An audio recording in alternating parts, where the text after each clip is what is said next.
fixing it, but you a lot of your lunch or take a Yeah. shower. How much would you got? That would be a month or two. Just like a skid steer. It's so wonderful, something like that, like the Bethel, we were looking around, looking at Bethel all the time. Like you have a well. Yeah, I love when it was out there. Yeah. Don't really see. My one friend had two faucets. One faucet was a well and the faucet was a well. So for like watering your house by cheese as well. She wasn't very interested. It had stuff floating in it. My wife said she'll But do it was it. pretty cool. It's pretty easy. It's set up. Well, this one's a screw link. Welcome to our board meeting. Let's stand for the pledge. Chocolate shade in the bottom. I pledge allegiance to the flag of the United States of America and to the republic for which it stands, one nation, under God, indivisible, with liberty and justice for all.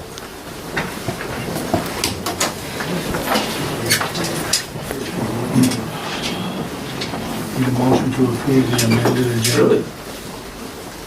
Second, Marcia makes the motion. Any further discussion? Seeing none, all those in favor say aye. Aye. Opposed? Carried. Motion to recess. I'll make a motion to recess for the Health and Human Services Committee of the whole. Commissioner makes the motion. Need a second? Commissioner Watson seconds. All those in favor say aye. Aye. Okay, looks like we start out our director's update. It's all yours, Nancy. Good evening. This evening I have a brief report when you compare it to previous months. This evening you will notice that we have brought, I'm looking for my report, sorry. We have brought forward a policy on how to develop policies and procedures. And I realize that sounds pretty bureaucratic. But as I've explained to folks, on any given day in a department over 100 people, there's usually a lot of great ideas about what policies we should have. So this actually helps us be more organized, not that we're not already, but and also meets some requirements for our FAB accreditation originating out of our public health department. And so, as my notes indicate, we have had a long-standing process of policy development in the HHS department, and the operations of the department rely on policies to function well and efficiently. And this particular policy helps us standardize the policy development across the department and provides clarity as to process, as to the who, what, where, and why of policy development. And all of our policies support Chisago County policies. In the mental health area, the Chisago County and the Chisago County and the Regional Assessment of Mental Health Services has been completed. I've talked with you about this for a few months. The Improve Group, the entity contracted to conduct this study, is funded by the Regional Mental Health Initiative. We'll be presenting the results in an open meeting here in the courthouse on June 4th in room 131 at 1 p.m. All interested parties are invited to hear and discuss the results of this study. So the Improve Group, as part of their contract with the region, will be presented here locally, and I encourage folks to come. I know many people internal to the county and external in our communities contributed to this survey, and so this will be helpful. We're hoping that many people will take time to attend the presentation of the results. Excuse me. Public Health Community Health Planning Coalition convenes. The department's presently meeting with other providers of health services in the region for the purposes of coordinating the required health planning of each entity. The collaboration has identified itself as the Community Health Assessment and Planning Coalition. Engaged in this collaborative effort of planning are Alina, Osceola, Sigcroy Health Providers, UCare, Medica.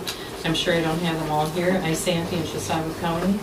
Knavic came to this meeting, and staff from the Minnesota Department of Health. And so the entities are hoping with each of us having our respective required health planning activities, that they can identify some efficiencies by collaborating on those health assessments. The statewide health improvement program, I think it was the day before this decision last time we met, and so please know that on April 15th, 2015, we did advise the State Department of Health of Chisago County's intent to apply for SHIP funding as a sole entity for the next 5-year grant cycle. We are awaiting further instruction from our State Department of Health as a result. And of course, we're watching to see how the SHIP funding makes it through the legislature. Interviews were also concluded for the position of Community Health Administrator within the department, resulting in our invitation to Chisago County employee Kathy Filbert, PHN, to fill this important role. Kathy's been employed in County Maternal Child Health Program and most recently has been employed as a supervisor in this division. We wish to thank those folks that joined the interview team for this position, including Mr. Todd Fisk of Lakes Area EMS.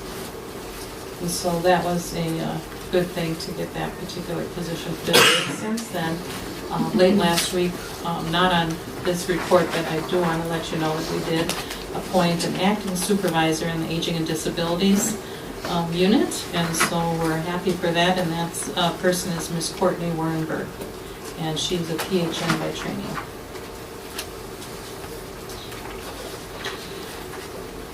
The RBAs, you'll notice, the RBAs, we have brought forward a grant contract for fraud prevention investigation. This is an annual contract that comes forward. It's about $65,000, and it's a three-way partnership with our office, the Sheriff's Department, and the County Attorney. And this contract is for fraud prevention activities originating out of our income maintenance programs. And so I think the fraud team is fairly well functioning, and we're pleased with the partnership. Another contract that you have in front of you on tab 4 is a professional technical services contract with Family Pathways. And what this contract does, it outlines the purchase, if we need it, for supervised visitation and some family education for children and families involved in the child protection system.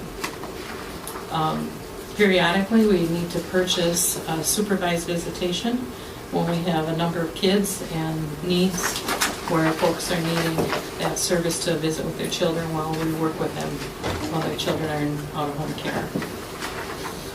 Lastly, you'll see a professional technical services contract with Canvas Health. Canvas Health is a mental health entity that came to Chisago County to set up shop as our mental health center was closing, and so we did outline a few services that we would buy on an as-needed basis, that being psychological evaluation, DBT programming, and some-day treatment. And it's not a block grant, as you have been familiar with working with before with the prior mental health center. This is on a case-by-case purchase, and so other counties can also use this particular contract if they so desire. This evening, Commissioner, I would also like to invite Dwayne Green from Pine Technical Community College Employment and Training Center. Why don't you come up here? Thank you.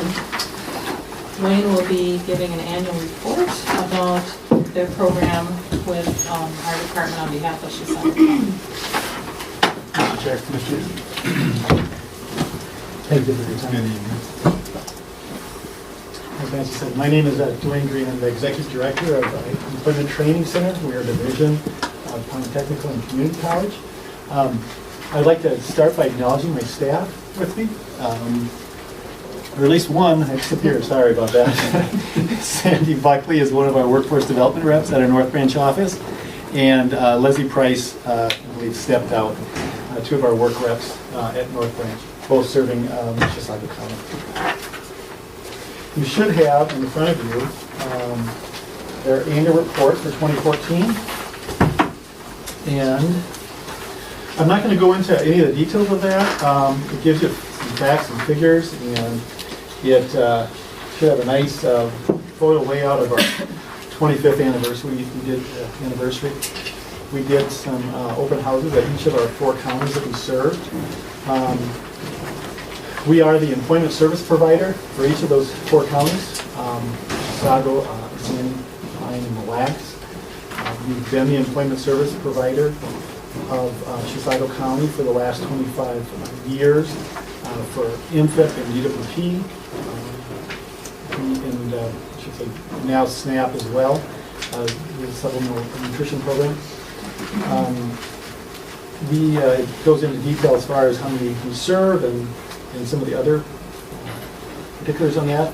I do want to highlight that in 2014 we did meet all of our state and federal performance outcome measures, not just in Chisago County, but we also met them in all 4 of those counties.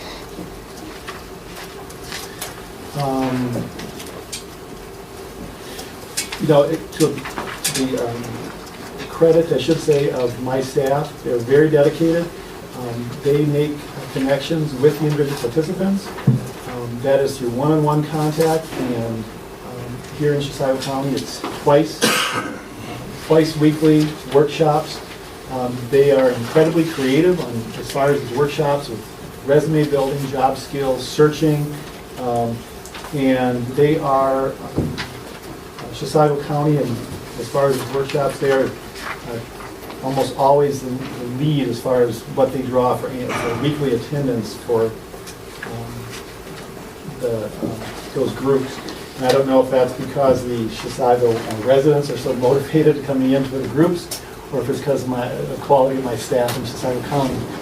But it's pretty amazing how many they get from usually averaging 10, 15, 20 people in those groups a week. So, see, as far as trends for 2014, we are continuing to notice that participants are harder to serve. And what I mean by that is they're coming to us with less job skills. They're typically older, and they're less education, no diploma, GED. You'll notice in the statistics in this 2014 report that it did take a significant drop, 6 points from the 2013 report as far as the number of people that did have their GED or high school diploma, which I think is kind of an anomaly. I don't think that's going to continue, but overall it was a drop as far as how many didn't have their GED or high school diploma. So when they're coming in, they have less family support, less social supports. We're noticing that they're moving in more from other areas, whether that's a different county or a different state. If you've noticed, maybe on national news, more states are limiting their public assistance. That may be one factor why folks are moving in, coming in from other states. We're doing more referrals to mental health, CD, medical. There are more medical issues coming in. So because of that harder to serve, our staff are spending more time building basic skills, dealing more with referrals, things like that. So where you would think that employment services would be just about finding a job, here is a simple workshop. We're going to work on that resume, do simple job skills. It really is more complex than that. It's dealing with a whole range of services, from homelessness to these other factors, before you get to something like, okay, now we're going to work on a resume.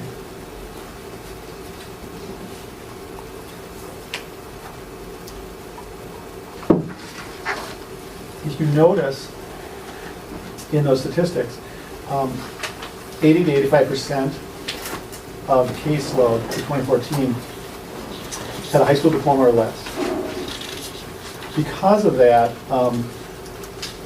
it's a large skill gap between what our participants bring in the door and what they need to get into a training program for a competitive job market, or even a post-secondary, any type of school. So we're looking at that, and we worked really closely with ABE in Chisago County and a number of the counties. And we're trying to address that issue, and we came up with a program. We started a program in late 2014 and into 2015 that we're calling Digital Literacy Program. And this is around the skills gap of computer literacy. And it's built on the North Star Digital Literacy Project. And this project assesses the basic computer skills. It assesses their skills around 8 main areas. And ABE does the testing, and they create an individual training program for these folks. And if you look at whether they're working on GED, or whether they're going to be competitive in the job market, if they're going to go to post-secondary school, any of those factors, it's really their digital literacy, computer skills that is getting them to that next level. So we've designed a digital literacy program to assess the skills and then build a training program and then move them on to that next level. Whether it's they're going to get the GED, whether they're going to just be more competitive in the job market, or they're going to get a post-secondary schooling. And we've really been pushing this in Chisago County and Pine County and then in Isani County. And it's just basically starting out in these last 3-4 months. But even in that, we're seeing some progress, and we feel it's got tons of potential, not just in the areas I mentioned with GED, because if you're familiar with the new GED program, you have to have considerable computer skills and keyboarding and a number of those skills to pass that GED test. It's all on computer nowadays. And a number of competitive jobs are using basic skills. Not to mention, if you're going to do any type of schooling, you have to do active pacer and a number of tests that are all computerized. So, an ABE has been incredibly supportive of this. They're doing the training, they're doing the testing. You also get certificates for each module you pass on the digital literacy program. So, we think that there's a ton of growth here in not just that basic program, but add-ons as we go along into this program. With the digital literacy program, as we're pushing it forward, we notice the need that if our participants are going to do this, really get into it, they're going to need a lot more computer time. Not just, we have a computer resource room in each one of our offices, in each one of our counties. They're going to need more computer time on their own, which typically they don't have access to. So also, in late 2014, 2015, we started what we call the Laptop Loaner Program. And it basically is just what it sounds like. Our participants have access to a limited number of laptops. So if they're working with ABE and an educational program, whether that's the GED program, whether that's post-secondary, or they're in any other program that would qualify as an educational program in their employment plan, they would be able to have a laptop that they could take home. And the way it's worked is they have assignments that typically ABE assigns them. They work on them, come back. And what's nice about this is the participants get more time to work on their educational plan, and it saves us transportation costs. We don't have to assist them with transportation back and forth. It saves on childcare because they don't need to have childcare if they're coming in. And ABE has seen a marked improvement as far as coursework completed, a lot quicker progress on various education programs. So a couple different programs we've initiated already to kind of close that skills gap. So, a couple other things happening as far as, I should highlight this, it's Chisago County. I'm not sure if this is mentioned by your office or not. Chisago County was one of the counties, few counties in Minnesota selected for the INFIP client website. I don't know if folks have heard about this one yet? Nope? Okay. I didn't know if this was okay. INFIP client website is simply a website that the Department of Human Services has worked on at the state level, and it is going to be a website that INFIP clients have access to their client information, resources, and allow participants to access the case information, community and system resources, empower them to improve communication, support, reinforce their plan, effort towards success. And it may sound strange that why would I bring up a website in this day and age, and why does that sound so amazing? And first of all, Chisago County and ETC are selected. Ramsey County is another county that's working on it, on this pilot, and Olmsted. So those are the 3 counties.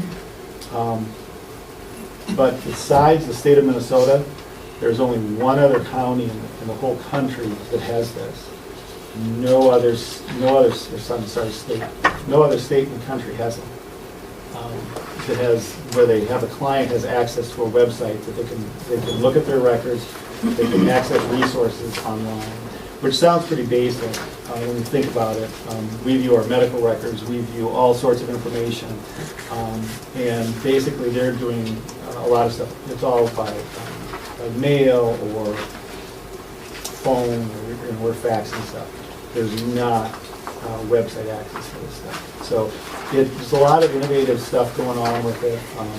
We're pretty excited about the changes. Hopefully we're closing some of the gaps as far as with resources.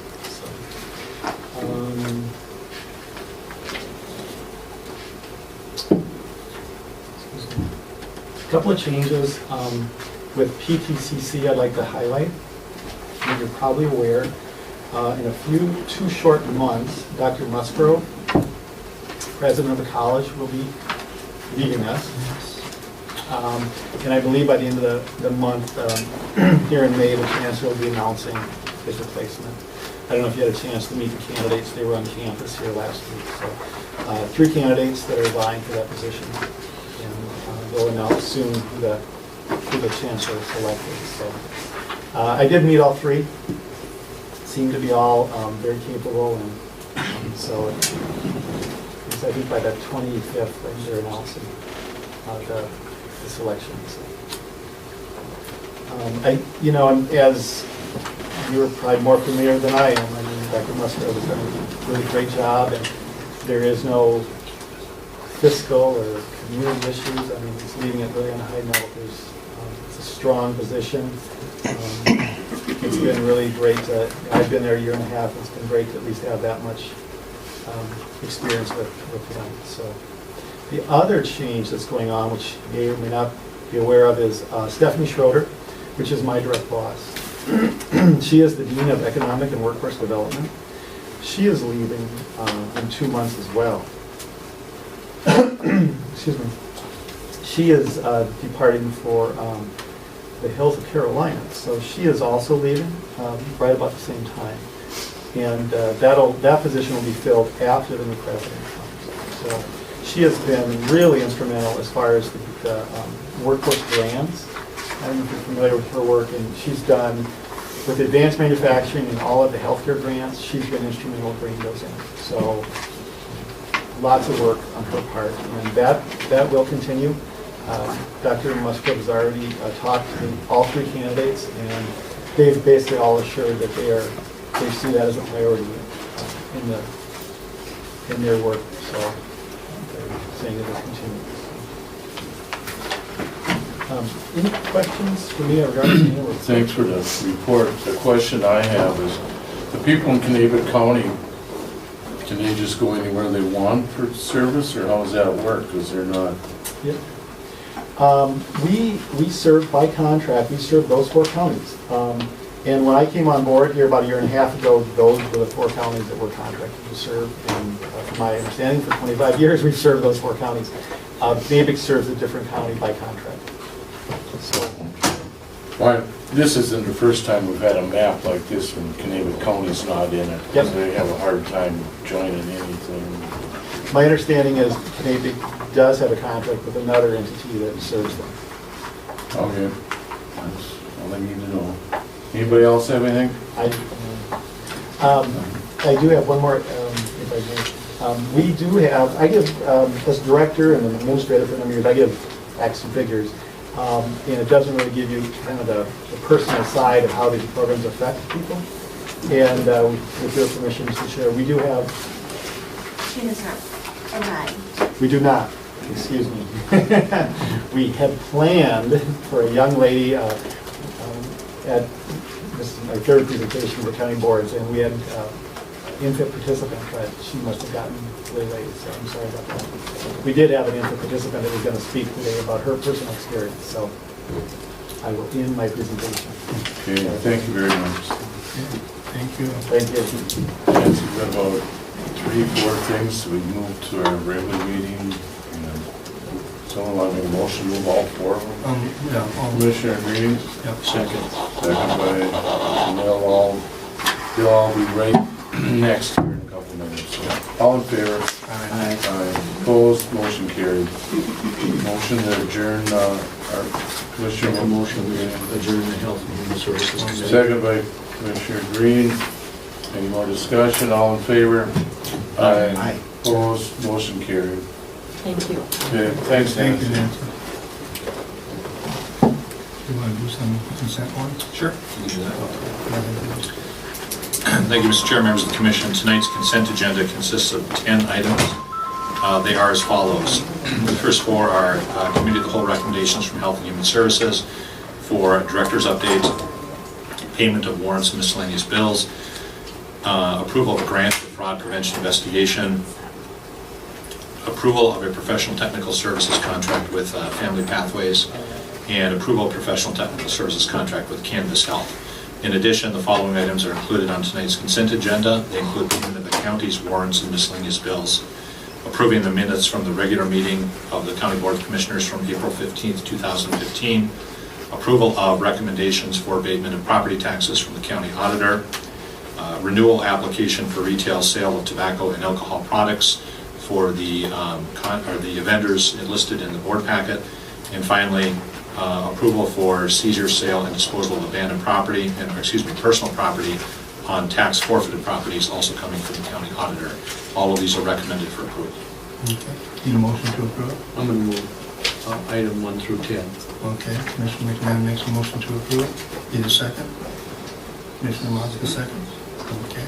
Is there any items anybody wishes to pull? Seeing none, all those in favor say aye. Aye. Aye. Those opposed? Carries unanimously. We could probably move on to item number 11 and come back for our speakers since we don't have a lot of time scheduled before 7 o'clock. Okay. Item number 11 in your board packet is a request for something we haven't seen for a while, a final plat approval. So it's kind of exciting. This is for Jean and Eileen Walton. And I believe Kurt is here if you have any questions regarding that item. Yeah, 4 minutes, Kurt. Yeah. Thank you, Mr. Chair, members of the board. This final plat request is rather simple. It's a 1-lot, 1-block subdivision located in the northern part of the county, and the final plat is prepared and ready for signature and awaiting your approval. Need a motion to approve? Commissioner Robinson makes the motion. Second. Commissioner McMahon seconds. Any further discussion? Seeing none, all those in favor say aye. Aye. Those opposed? Carries unanimously. And if you don't mind, I'll jump around a little bit just out of knowing that we're going to spend some time on some of these. Why don't we go to item 14? We'll pick on Kurt a little bit. So after all that good work we did on the solar ordinance, of course, we have to have a clerical correction in front of you. So item 14, Kurt will explain, is a request to correct the ordinance number. Brief description in tab number 14 in your packet. The county board adopted an amendment to the Chisago County zoning ordinance on November 20th, 2014. The amendment was assigned an independent ordinance number rather than a number that correlated to the zoning ordinance, 08-03. And so we've brought it forward as a clerical correction to make sure there's clean and clear reference that this was an amendment to ordinance 08-03. The text of the amendment certainly made that clear, but we want to make sure our number is correct as well. Okay, need a motion to approve? Move approval. Commissioner McMahon makes a motion to approve. Second by Commissioner Motzka. Any further discussion? Seeing none, all those in favor say aye. Aye. Those opposed? Carries unanimously. And then out of the sake of time, if we go to item number 16, we have a single recommendation for appointment to District 2 representative for the HRA-EDA. This comes from Nancy Hoffman, the director, and the request, or the suggested motion is to appoint Jim Stein, or reappoint him as representative on the HRA-EDA committee effective May 6, 2015 through May 6, 2020. You want to make the motion? He's in your district. Yeah, I can make a motion. Okay, I'll take over. Okay. Okay, there's a motion on to reappoint Mr. Stein by Commissioner Green, or second by Commissioner Mosca. Any more discussion? All in favor? Aye. Opposed? Motion carried. You can have her back. Okay, thank you. And it's now 7 o'clock. Close it. Go ahead.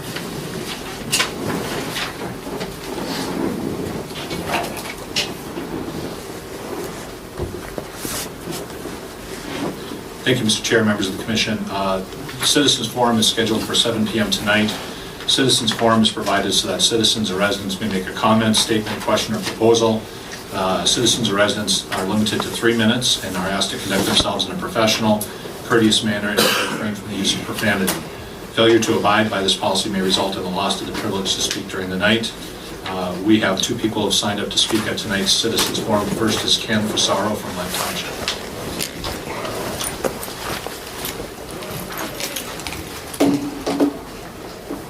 Hi there, I'm Ken Chisago, Lent Township.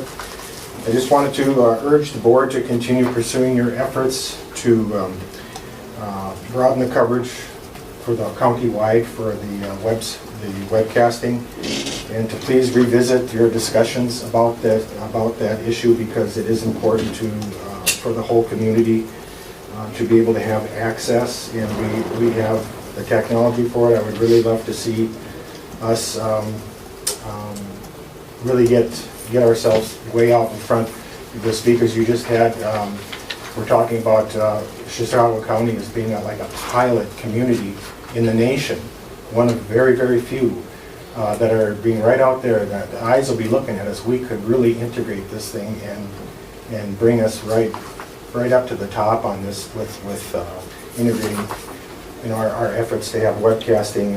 Could really set an example for not just the county but the country. In public access on the important issues, for the county, they just have to be made more accessible. And examples of that would be the issue on the new jail and the sex offenders. That back on March 18th, the board meeting that we had, the audio was really great from tab 1 through 18, and then all of a sudden it just broke down. There was RF interference, and I'm not really sure what happened, but that was at a critical point, because that was when the county attorney and the sheriff spoke, and it just really was broken up so bad, and it was some kind of interference. I'm not sure what was going on, but I've never seen that or heard that before in some of the recordings that I've been doing. So I just hope that that could be addressed, or at least looked at, and hopefully when these new upgrades come, that we're just going to have a better acoustic arrangement in the room here, and the ability to do recordings. I would just love to see us take a giant leap forward with this stuff. I think it's important for everyone. So that's all. Thank you. Thank you, Ken. Say that the last YouTube meeting too, that one of the second half of the picture was froze the whole time, so you can hear the sound, but the picture was froze. So whatever's going, it isn't real good. The sound's bad and the picture's froze, so it's if you are going to do something, you got to get someone knows what they're doing here. If you'd like, I could just give you a real quick. That was just a technical problem in the video. So in order to provide the rest of the audio for the meeting, it was just a still frame was put up. So there was nothing wrong with that video. So just the technical part. So anyway, The next person to sign up to speak is Sue Sina, also from Lent Township.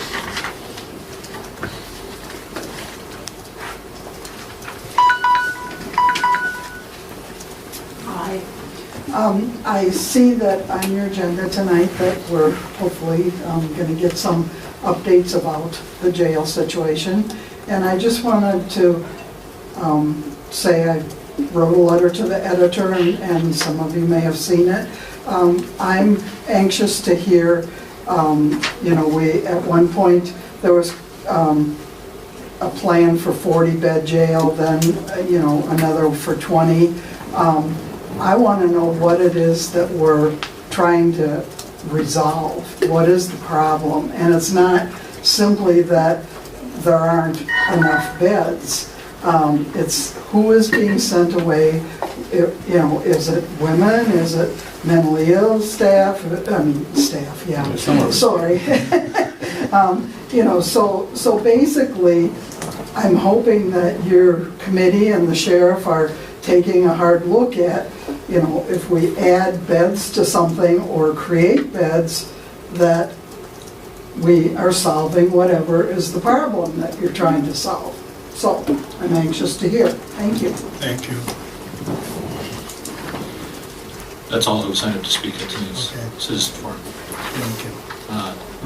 We do have a couple of guests with us tonight, Mr. Chair. Do you want to introduce or would you like to? Go ahead, man. First, joining us tonight is Mr. Joe Tim. Joe is the superintendent here, and we're going to invite him up to the hot seat in the middle. We've got an opportunity to get an update on activities of the Chisago Lake School District, and it's been a really phenomenal couple of years for the school district, and we haven't had a chance to hear from the superintendent for a while, so welcome, sir. Good evening, Joe. Good evening. Thank you again for allowing me to do this. I do appreciate it. I'll try to be somewhat brief. People sometimes think I go on and on about things, but things that I'm passionate about, I like to talk about. First of all, I'd like to publicly thank Bruce Lynn. He works in your roads and takes care of, the snow plowing, and in charge of that. And this year I only had to call him once. Last year I called him about 6 times. And each time he gave me good information in which we could decide whether we were going to have school or not, or, you know, a lot of the, you know, the township roads, the county roads, you know, instead of having me out there driving, or Heidi Miller, who's our Director of Business Services out there, he gives us real good information, and he was right on in his assessment. So I just wanted to thank him. Bruce graduated from Russ City High School. He did, okay. Well, In spite of that, I know there are exceptions. No, he did a great job, and I do appreciate it. Really helped us. One of the things that we tried to do this past year was to really communicate better with the public. And that was one of our goals for our strategic plan that we worked on last year. We incorporated a lot of people in the community to help us with that. And we have a person who now puts out a newsletter twice a month, and it goes to pretty much everyone who has kids in school, but you also can get access through we have 4 mailings a year, which is it's called our review, and it goes out 4 times, and on there talks about the website. You go to it, you can sign up, you can get the information. Our goal, we have about 12,000, give or take a few, in our school district, 12,000 people. We have about 3,500 people that have, you know, kids in school. So there's a whole group of people that we don't have a whole lot of connection with unless we can get information to them. So what we're trying to do is get their emails, get information out. If they don't want it, they can just click out of it, get rid of it. But it's information about activities that we have, special events, things that are coming up in the schools. And I think right now we're maybe close to 6,000 that we have. We're pushing for more. We'll never get all of them, but we're trying to do the best job we can. The other things I want to kind of talk about was some of the things that's happening. It's kind of interesting listening to the person from Pine Tech and Community College, because we have an association through our high school with them and also Lake Superior College. And we offer college courses through them, but we also have teachers that are on staff that have their degrees and such that they can actually teach those college courses, and kids can get that credit. Next year at our high school, we'll be offering 90 college credits that students can take, and they're in all areas. They're not just in, like, you'd consider the academic, math, you know, social studies, science. They're also in the tech areas, where we have people that are certified teachers through, it can be through a Pine Tech, through a Lake Superior College, so kids can get that technical training.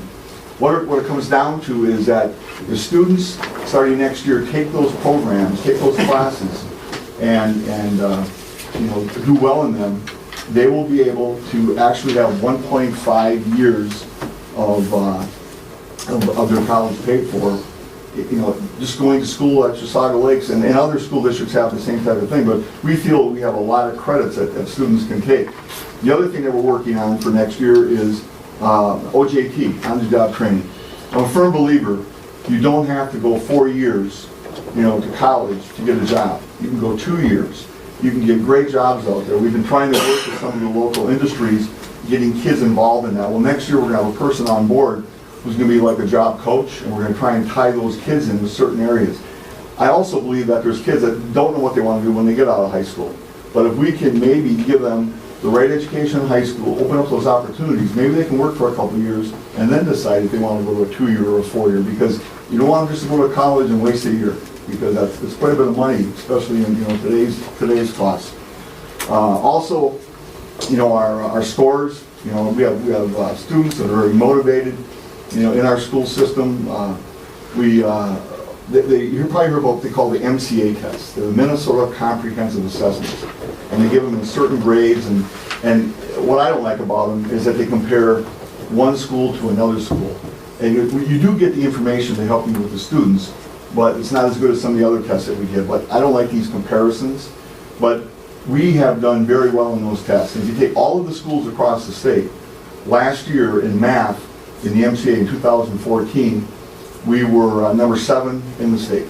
And that means that we were, our students were 7th in proficiency on that test throughout the whole state of schools that gave 100 or more tests.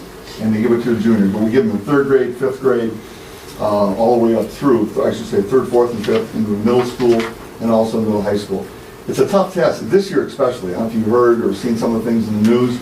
The Pearson testing is the group that kind of has the state contract. Well, their site was shutting down. We were having kids that were getting kicked off. We had one student get kicked off about 12 times. Well, you can imagine what that does. The student's not going to try very hard on that 12th time, but he's going to try it on that 1st or 2nd time. And it happened in all the schools. It happened in Rush, it happened in Northland. I'm really hoping that the Department of Education this year just allows us to use it, and they don't use the comparisons, because I don't think it's apples to apples at this point. The state has also established 90% of all of your students that start as a freshman, 90% of those students should pass if they go 4 years by 2020. At Chisago Lakes, this past year, our percentage was 93.7.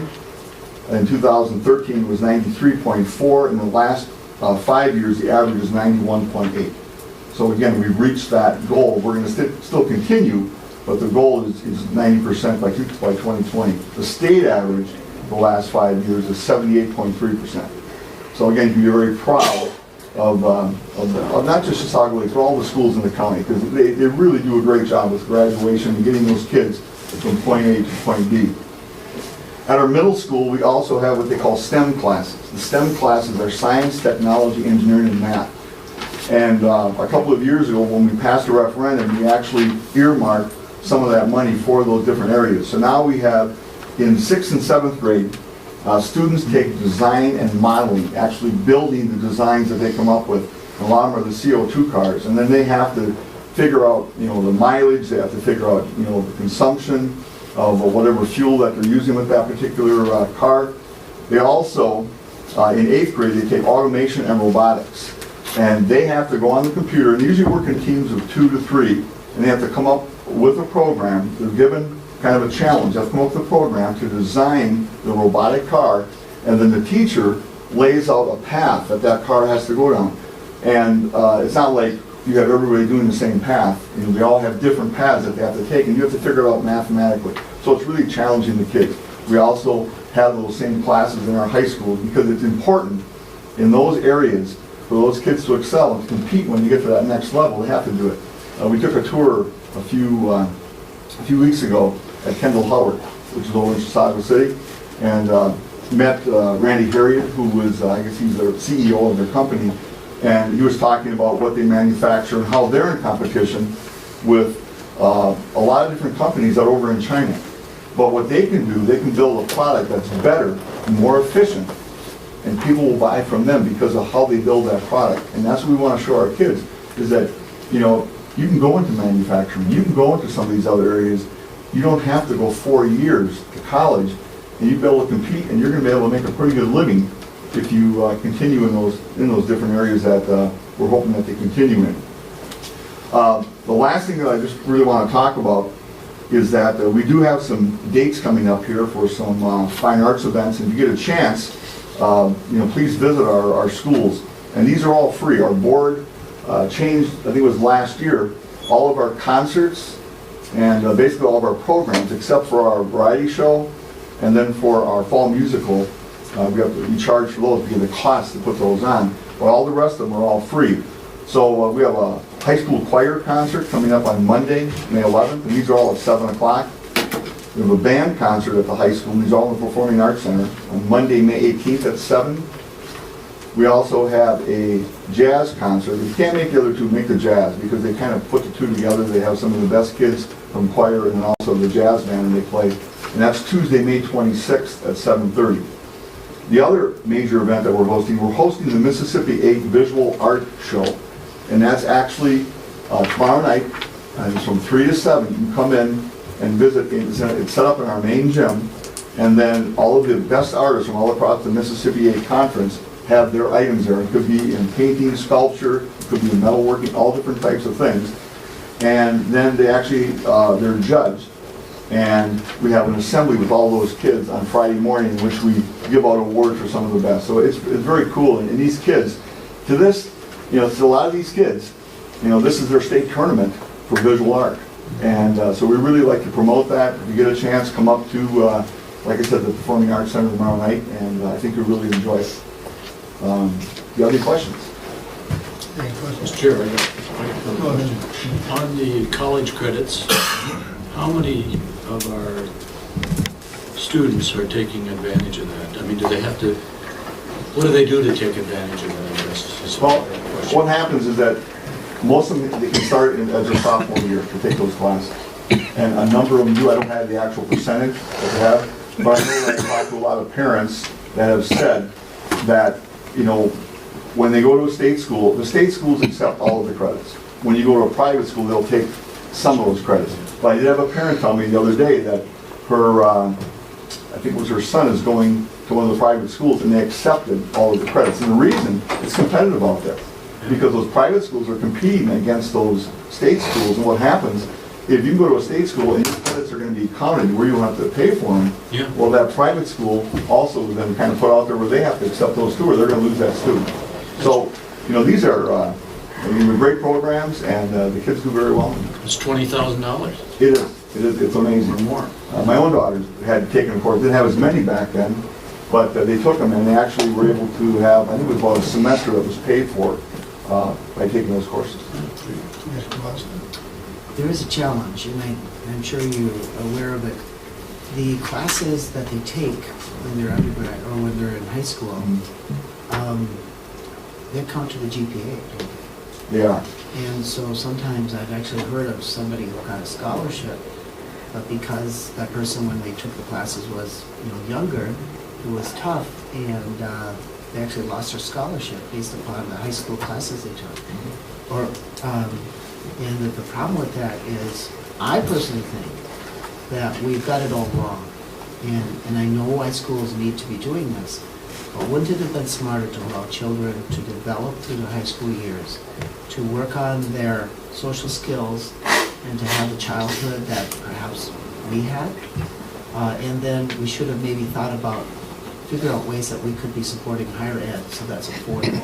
Instead, we have to make high school kids take college classes. And I personally think that the risk for it is that they end up getting a lower GPA. So they're taking classes, so they don't know if they're ready. What about that? What do you think? It's just my own personal. No, I see your point, but if it was a level playing field, I'd say great. But we're competing against the Edinans, the Hopkins, the Forest Lakes. They're doing it. If we would say no, we're not going to do it for our kids at Chisago Lakes, then lose students. We're holding them back. I'm glad that all the work you've done to do it. I don't know what choice it is, but I just think our states, our state and maybe other states too, I think we're getting it all wrong. That's right. Well, I think... Let me step off my soapbox. No, that's fine. I'm also glad to hear that you're talking about other than college education. Some of the trade schools, a pipe fitter can make a very good living, a plumber can make a very good living.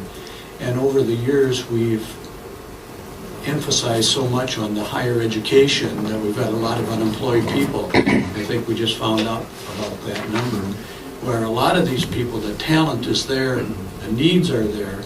The needs are there for the next 40 years on some of the projects that we've got going in this country. And I'm glad to hear you're focusing on that type of training also, and not just the, I have nothing against college education, don't get me wrong, but there's a need for both. Well, our goal is eventually, when they graduate, and again, this is down the road a ways, but they'll get their high school diploma, but we'll also give them the 2-year associate's degree. And then that's going to save them basically 2 years at any of the junior colleges that they will go to. That's right. It saves them 2 years of apprenticeship and 4 years of apprenticeship. Good job, Joe. I'd just like to encourage the kids to do the OJT program, on-job training. I did that when I was 15, and fortunately or unfortunately, I've worked ever since. And it does work. It really does work. And in addition, it taught, in collaboration with the high school learning, it taught how to self-design internships at a college level. So I was very fortunate. I grew up in Chicago, and they had OJT at the Maine West High School in Des Plaines, and I was actually placed in it was like a factory that made the wax that went around these power lines. And I mean, great experience. You know, it was something I didn't stay in, but it gave me experience. It taught me also what it takes to go to work, the commitment, you know, the things that you have to face. And I was learning that, and both the other kids that were taking the different OJT on-the-job training programs, they were learning that also. So like you said, 14, 15 years old, you're getting a great education, not just, you know, that academic education, but you're getting that real life education, which I think is important. Thank you. On the OJT, do you work with the Central Minnesota Jobs and Training? You know, I don't know, but I took a little note here. I'll be checking with our high school principal. Okay, because they do have an office in Cambridge by the City Hall, okay. And they do have programs available, okay. And funds. It sounds like it fits right in with what we're going to be trying to do. And get in contact with them. The new federal laws are all designed around the youth, trying to get the youth into the workforce. So they have some good programs for you and some funding. Sounds good. Okay. Thank you very much. You're doing a great job. Joe, do you get a comment? Certainly. By the way, if you don't know, Joe's a phenomenal MC, so if you ever need him for a community event, I work cheap too. You know, what we say is he's got a taste for radio, so. Yeah. He wasn't too good on my part. He was, yeah, well, you didn't get the McDonald's gift certificate. I did, so. Exactly. Thank you, though. Thank you, Joe. So our second visitor tonight is Mr. Mark Ruff, who's a senior financial advisor and director for Mellors. Mark's going to come on up to the hot seat and talk about a report that went to the Budget and Finance Committee and took a little bit of time to prepare it. But we're looking at the possibility of pursuing refunding of our Series 2010C bonds. Those are Build America bonds that, because of some extraordinary measures, are refundable at this time, and presents an opportunity for perhaps some very significant savings. So, Mr. Chair, members of the Commission, if it's okay, we'll have Mark maybe give you a little briefing of that, and Chase is going to make a copy of the proposed resolution for you. Good evening, Mark. Good evening, Mr. Chair, members of the board. Mark Ruff with Mellors. As you are aware, interest rates are low, and so we work very closely with Bruce and with Dennis on reviewing your outstanding debt. If you recall, there was the HRA EDA bond in 2014 that we were able to refinance, lower interest rates that carried the county's general obligation. These bonds are a little larger. That was just $1.5 million. This has an outstanding principal amount of over $11 million, this bond issue. And really the savings that potentially could be achieved would be under the proposed plan of finance through two methods. One is because we have lower interest rates, and we expect that interest rates on this refunding bond would be in the mid-2s. The net interest rate on the existing bonds is about 1% higher. So anytime you can reduce 1% off of interest rates, it's going to result in material savings. The second way is because these are prepayable now, and because we'd like to get them to $10 million and keep them bank qualified. There's a special treatment under federal tax code that banks can get more of a tax write-off if they buy bank qualified bonds. That to achieve that $10 million, the county could use some of its cash to pay down the bond issue, and then the remaining amount of principal would be refunded We don't propose any change in the term of the bonds. These bonds currently go out to 2031, about 16 years. That is resulting in a total savings on a projected basis, and we measure this in a couple of different ways. One is just future savings, but right now we would expect that the savings would be approximately $1.4 million over that term. Again, it's a combination of a reduction in cash, or a reduction in principal from cash, and then also from lower interest rates. We measure also in today's dollars, what's it worth in present value terms, and that is $900,000. There is a test that oftentimes serves as a guide when somebody says, what's a good refunding or not a good refunding? How do I know whether I'm saving appropriate amount of money? Minnesota, for advanced refundings, says that you have to have your net savings in today's dollars at least 3% of outstanding principal, and you're more than double that net test. So that's a positive thing as well. The reason we're able to refund these now is, as Bruce mentioned, these are Build America bonds. There was a program that was done during the recession that encouraged local governments to buy new things and build new buildings, and they allowed local governments to issue taxable bonds, and then the federal government sends you a subsidy check every 6 months to help buy down the interest. A couple of years ago, during sequestration, one of the ways that the federal government saved money was to reduce that amount of subsidy to write down the interest rates. It's not a lot of money, but it's about $14,000, $15,000 a year that you're not getting from the federal government that you were supposed to. We put into the original bond documents, fearful that the federal government wouldn't live up to their promise, a provision that if this happened, we could refinance them to tax-exempt bonds and allow you to eliminate that risk of a reduced subsidy. So that is the proposal before you this evening. We would, at least under the current calendar, we would go back to the Moody's as the county's rating agency in the end of May. We would actually hold the sale of bonds on June 3rd and come back to you as the board that evening with the results. And then the prepayment of the old bonds would occur this summer. And you would have savings that would start immediately.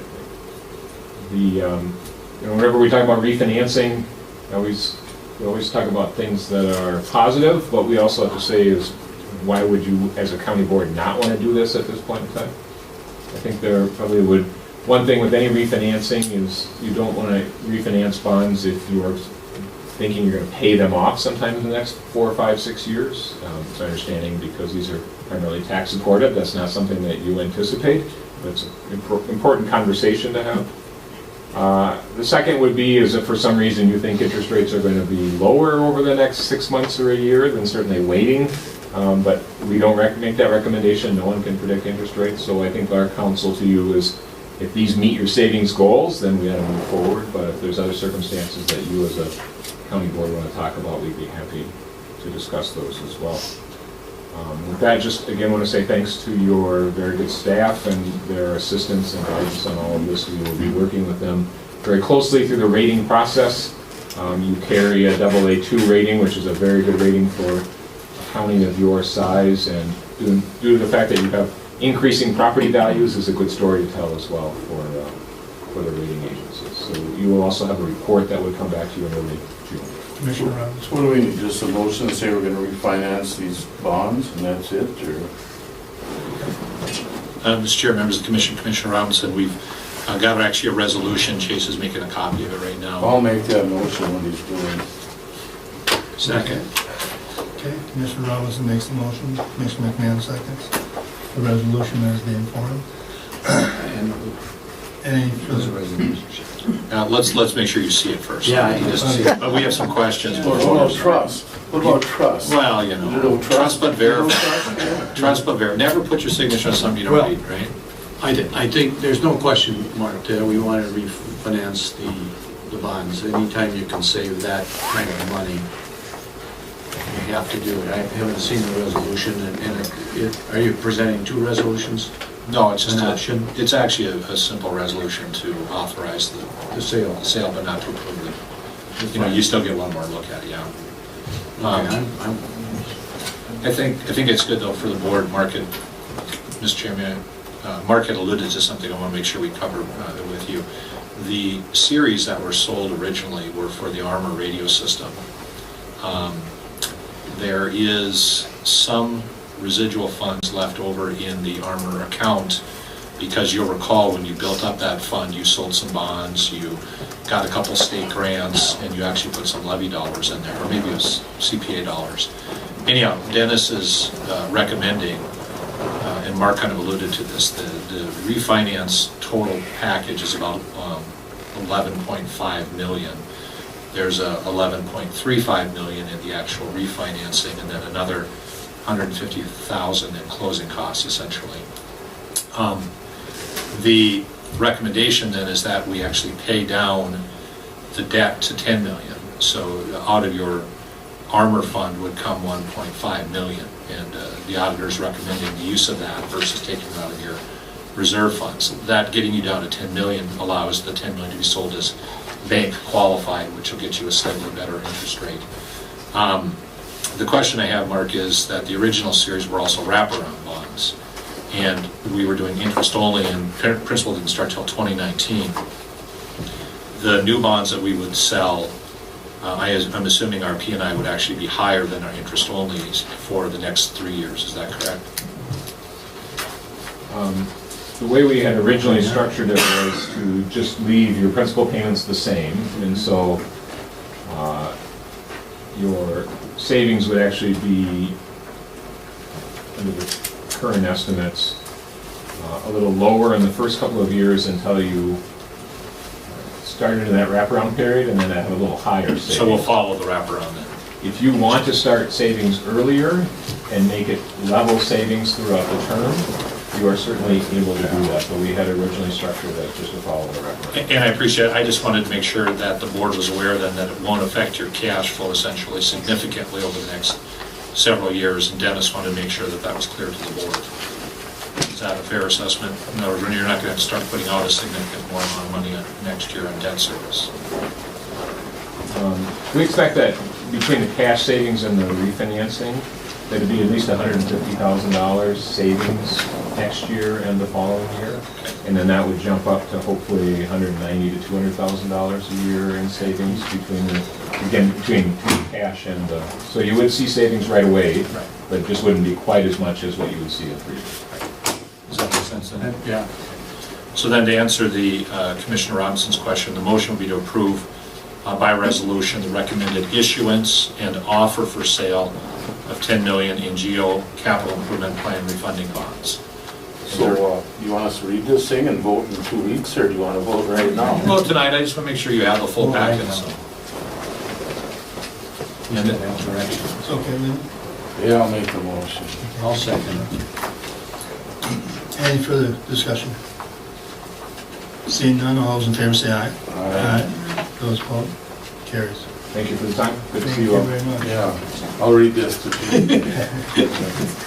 Well, Mr. Chair, I'd like to say that the Finance Committee did work, the Budget Committee did work on this for a long time, and we were watching this for a long time before we, I guess, made the decision we're going to go forward with this. And it's, my theory is that we all should always pay down debt if we can, and we really are here.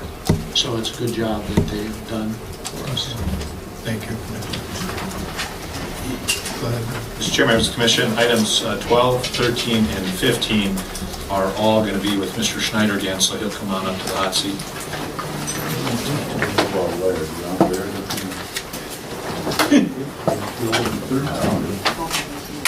Thank you, Mr. Chairman and members of the board. I had 5 items to help shepherd through tonight. We've already covered 2 of those. Primarily the 2 items on here, this isn't my normal night to be in front of you, are related to parks and trails requests. And so we're starting right off with tab number 12. You're familiar with the Swedish Underwood Trail East End construction project, and we have before you tonight a request to proceed and authorize the release of plans and specs and advertising for bids for that construction project. That being said, I do want to bring you some more detailed information than what you might see in your RDA related to the projected construction, advertisement, and bid schedule, as well as the engineer's estimated cost information related to that project. And so if you authorize tonight, we would be proceeding to advertise through our the same process that we use for road construction project bidding through WSB Engineering Services, along with some coordination through Joe Triplett's office to advertise the project in May, 3 successive weeks. Open bids, we anticipate the week of June 8th, and bring a consideration for the project forward to you on June 17th. The project itself is of some concern related to the engineering costs right now. We have a projected estimated engineering cost of $1.649 million. As you know, we have a grant of $1.338 million, and we had anticipated some matching funding. The matching funding or funding gap we'll consider as we go through the bid process. Mr. Chair, I'm going to move to approve. Commissioner McMahon makes a motion to approve. Need a second? Commissioner Robinson seconds. Any further discussion? Commissioner Moskowitz.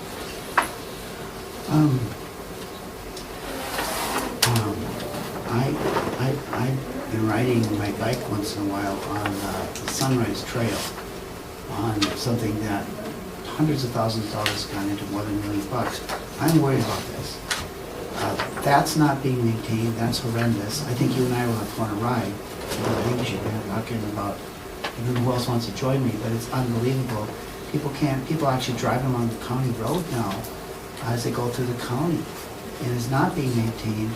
And the concern that I have, and it's a real concern, is I don't know if I can support putting this money into constructing this if we're not going to maintain it.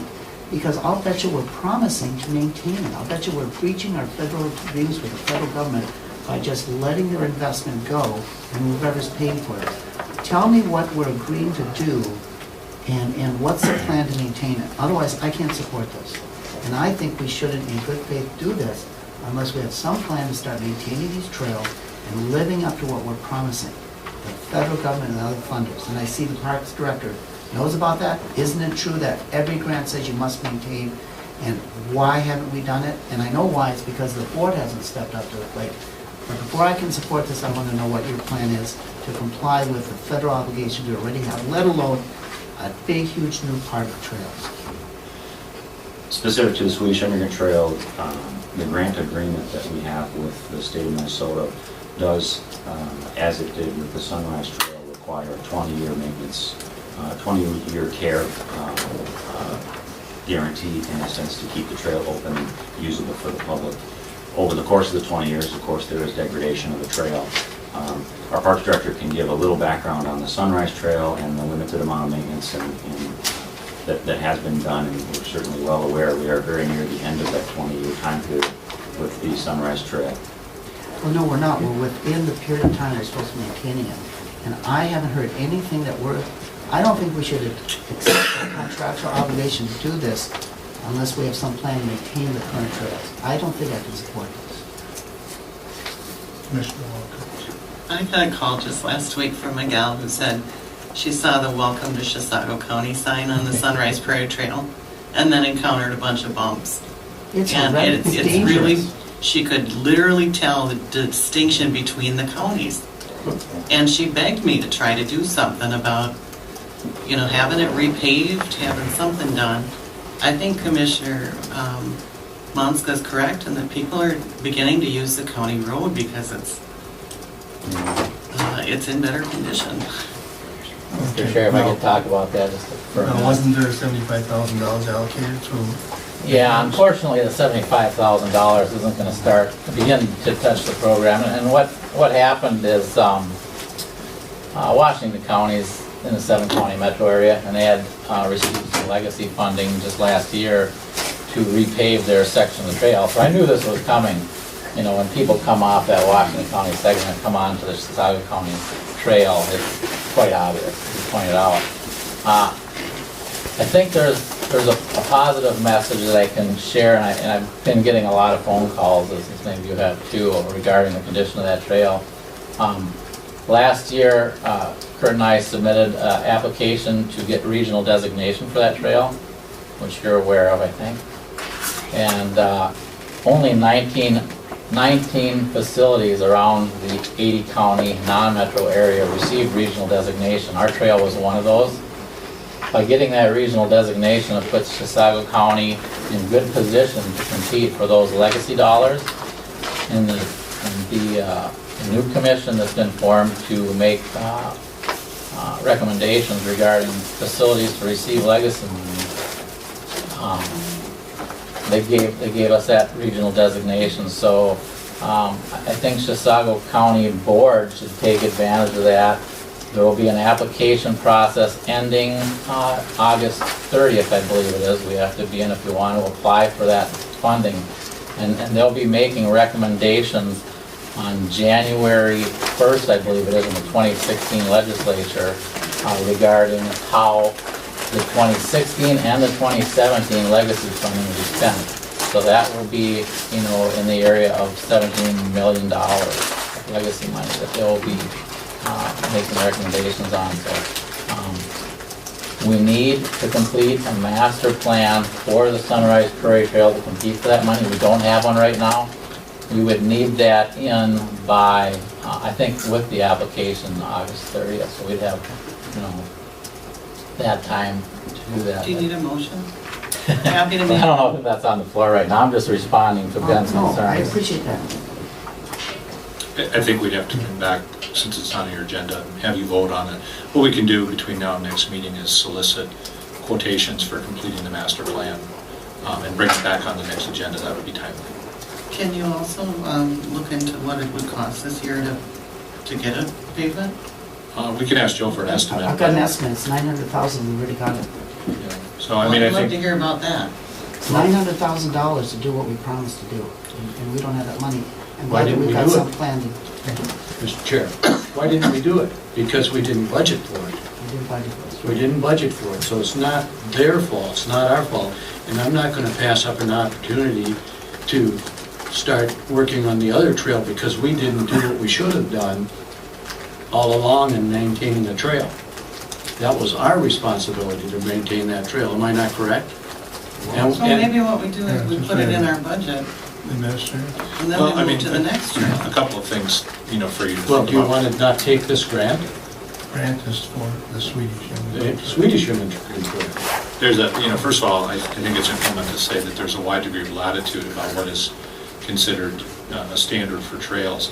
Just like you can have criticisms of roads, if Washington County finishes a road and then you drive into our county, it doesn't mean we're not maintaining our road, it just means that it might be at a different life cycle.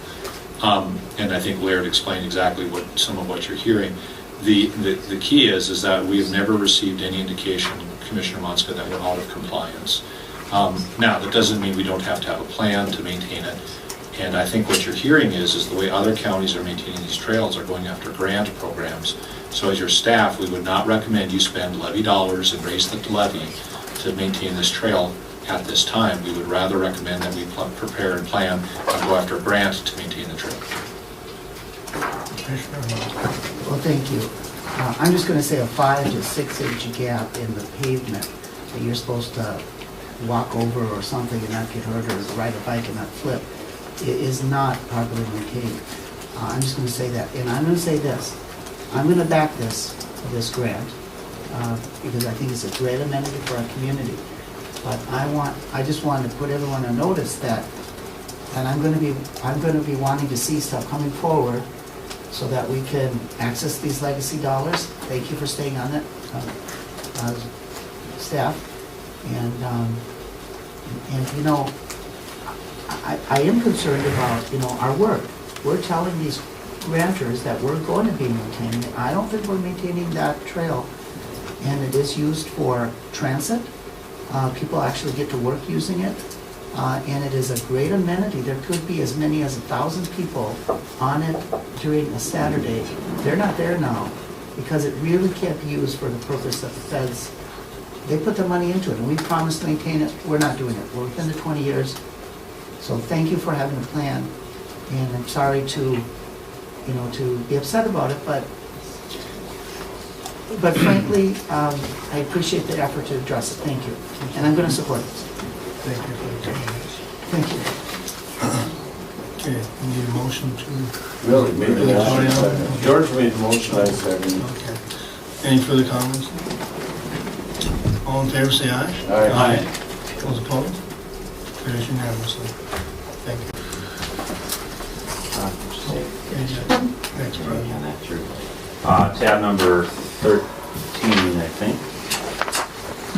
Yes, tab number 13.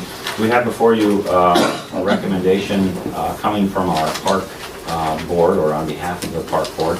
I'll quickly summarize the request. What Laird is handing out, I know you have a black and white version of in your package, and I thought the color might help a little bit. Chisago County has a park by the name of Costam Park. It's a 27-acre park. It's located along the shore of the Sunrise River in Sunrise Township near Cost Trail and CISA 11. It's the smallest of our county parks. It is a very unique setting, and I'm sure all of you have been there.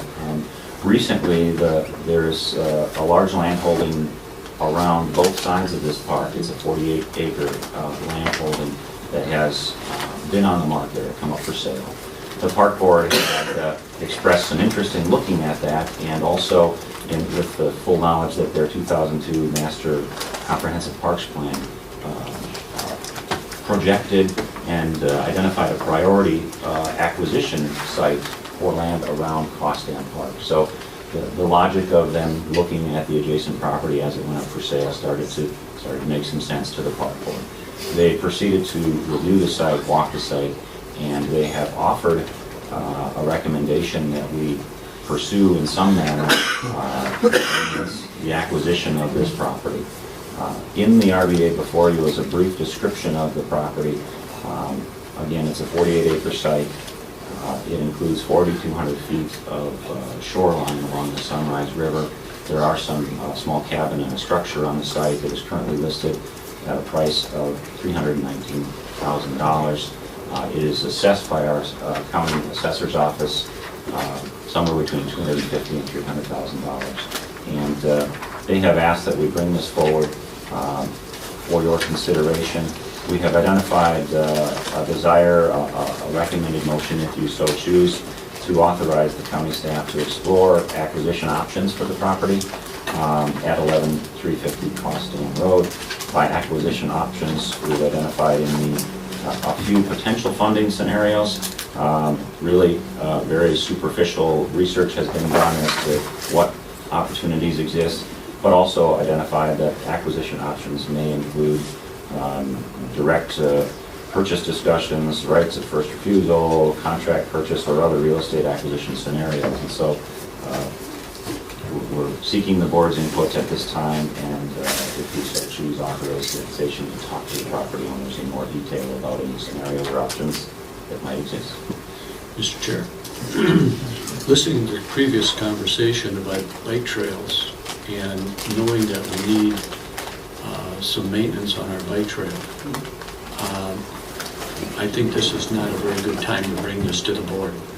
I mean, if we're going to focus on levy dollars for a bike trail, I would assume that this is going to cost us something out of levy dollars, and I'd like to use the levy dollars to upgrade the bike trail that Commissioner Mosca talked about earlier. I mean, I think, and this is just my opinion, right now is not a good time to purchase additional land.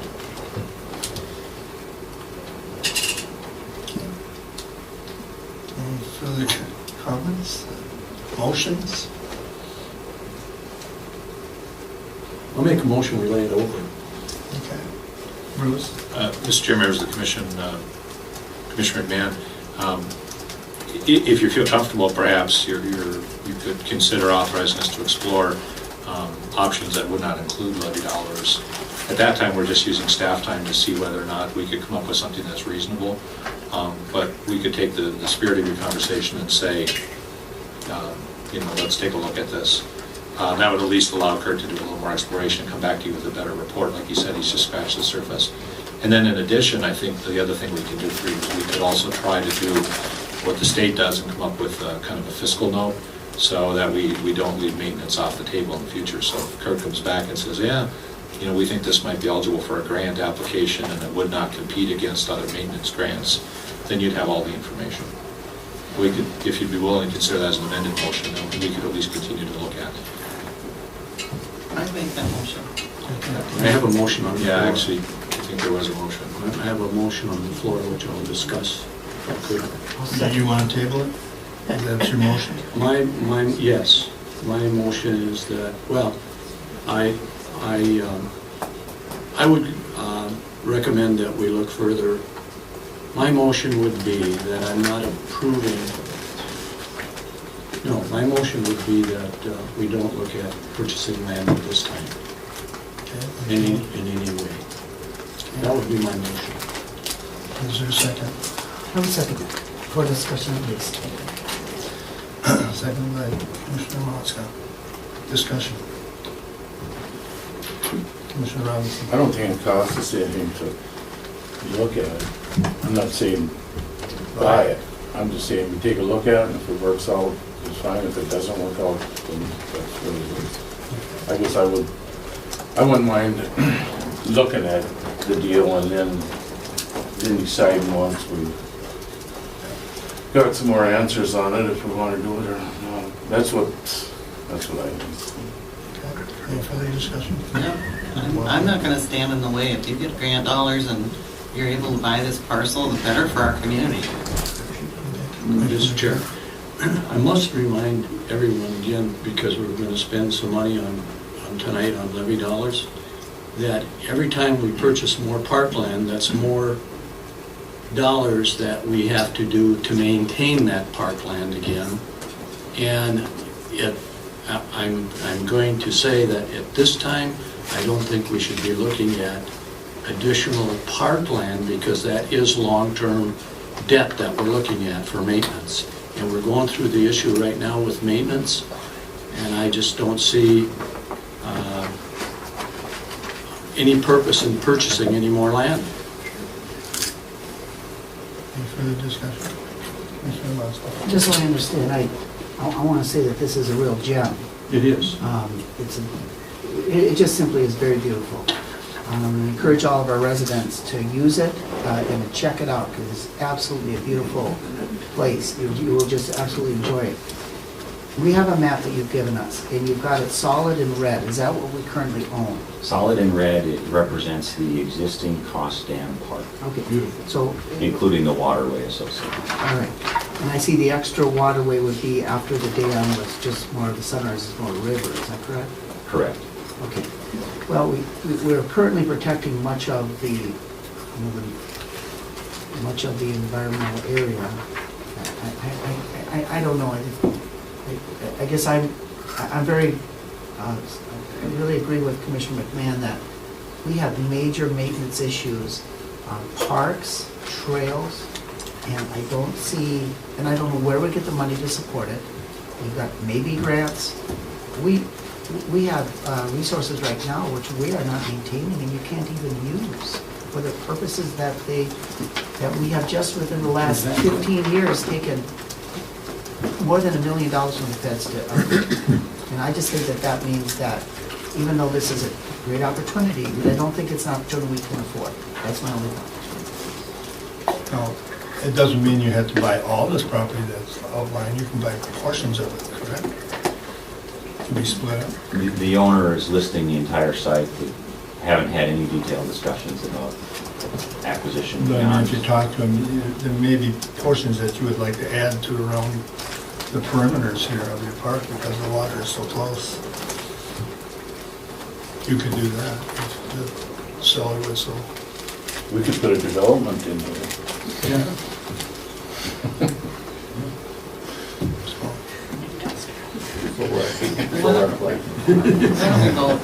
Okay. All those in favor of tabling, say aye. Aye. Right. All those against, opposed? Aye. 4-1. Okay, next up, we did cover tab number 14 earlier in the meeting, so we'll move to tab number 15, prepared by our clerk to the board, but affiliated with my departments. You have before you tab number 15, a summary of a current vacancy of the Chisago County Planning Commission, and previously authorized was advertisement and opening for applications for that vacancy. The application period has ended. There are 4 applicants before you looking to request appointment to the at-large Planning Commission position through January 2016 end of term. I'll make a motion. I'd like to, since the board has been dialoguing about increasing the membership, this was an at-large advertisement. I make a motion that we increase the Planning Commission to 11 members and appoint all 4 of these applicants. Is there a second? Is there a second? Is there a second? Is there a second? No second. The other issue that the Planning Commission and staff would like to see is an alternate. Not only fill this one position, but they'd like to see an alternate because they're having issues with attendance. They've had to cancel a variance board meeting because of it. And people pay good money to have their issue heard, and then we're also on a timeline. So, okay, Commissioner Robinson. The alternate deal's not on the agenda. We can't do that tonight. We sent back the deal to the Planning Commission on the makeup, and I don't know if they still have it, but I don't think we can discuss an alternate tonight without it being on the agenda. I think what we're supposed to do tonight is appoint one person to fill Tom O'Mara's seat, is what our deal is right here. Okay, what's your motion? Well, the 4 of them, there's a wide range of education, job. There's some, of these 4, they're all pretty much completely different, and there's book smart and then there's street smart, and the one person of the 4 that I think knows as much about Township as what Olson's Planning Commission is dealing with the townships would be Gene Olson. So I'd like to make a motion to appoint Gene. Okay, motion made, need a second? I'll second that. Commissioner McMahon makes a second. Any further discussion? Go ahead. I've heard a rumor that he's moving to Wisconsin. Is that true? Well, if he is, why would he apply? Well, that's just it. I don't know. I haven't heard any rumor about it. I haven't heard anything that he's moving. I don't know. Mr. Chairman, I'd like to, and certainly he wouldn't, because the other night he was elected as chairman of the Township Association again, which apparently he can do. So, and that's a term, so I'm assuming that he's not moving anyplace, because he accepted our vote, well, not our vote, the township vote the other night to be association chair. And I would also point out that this appointment only goes till the end of the year. Right. Through January 16th. Through January 16th. So I don't think that he's leaving. No. Otherwise, like you said, he went to apply. Okay, Commissioner Moss. If he would change his residence, then he would be. Yeah, we have to appoint another. Okay, and other discussion? Seeing none, all those in favor say aye. Aye. Aye. Those opposed? Carried. Can we put the alternate on next agenda then? Mr. Chair, members of the commission, I would suggest I check with Frank and see where they're at with their work on it, and maybe in the spirit of your conversation tonight, be shared with them that your desire to have when they look at the membership composition, they also look at the alternate issue. They got ordinances they want to Yeah. do and stuff like that. Mr. Chair, I think the way that we have structured the planning commission now with 2 members, I forget how Commissioner Robinson worded it, I think that works. And I think that if we're going to look at it, I just want to add, I don't want to add any more planning commission members, but I think we should have an alternate because the absenteeism of the 7 members It's very high. is very high. So we should have an alternate, and that alternate should probably go on tour and so forth and know the issues if they are It's like a person in training. a super alternate. But if the absentee's high, it says right on the application, you'd be able to make the meetings they all said they were. Yeah, but So if they're not, then throw them off. I agree. Throw them off and get someone that comes to We it. have no bylaws directed towards that. Yeah. Well, I think the planning commission is looking at that, Mr. Chairman. Okay, Commissioner Munson. Mr. Chair, wouldn't we need to change the ordinance? Yes. You'd have to hear it and so forth. Right, yeah, and that's what we'll probably be discussing a little bit more Thursday night. So the planning commission is still looking at having 2 representatives added for District 2 and District 5? Not added. The commission was asked to discuss the activity levels within the township and city areas and look at and further investigate the land use activities in the last recent times. Chairman Storm had quickly assembled that data and that information. It is up for discussion at the planning commission meeting upcoming. I can certainly provide some context of your comments tonight to the commission and generate some, hopefully the commission can generate some recommendations. As far as a change, it is through our zoning ordinance that any change to the makeup of the planning commission would need to occur. So that would follow, like any zoning text change, posting of the public hearing and recommendation from the planning commission, and then followed by action on behalf of the county board. I guess in follow-up, it just didn't make any sense. We had 2 applicants tonight from District 2. What we decided was not to add members to the planning commission. We decided to change the makeup of the 7 people on the board. It was never to add anymore. It was always stay at 7 is what we got. It was just to look at the makeup of the board. So are you interested then in having a representative from your district? Yes, but we'll discuss more with the planning commission on Thursday night how we're going to do this. So it's still ordinances are still being formed, and ideas are still being thrown around. But the alternate is another one that should be added to the discussion list. Okay? Good? Okay, thank you. Thank you, Mr. Chair, members of the commission. We have 4 items related to the sheriff's office, and with the board permission, I'll ask see if Sheriff Duncan wants to join you, and we can start with item number 17, which is the mutual aid joint powers agreement with Rush City Department of Corrections.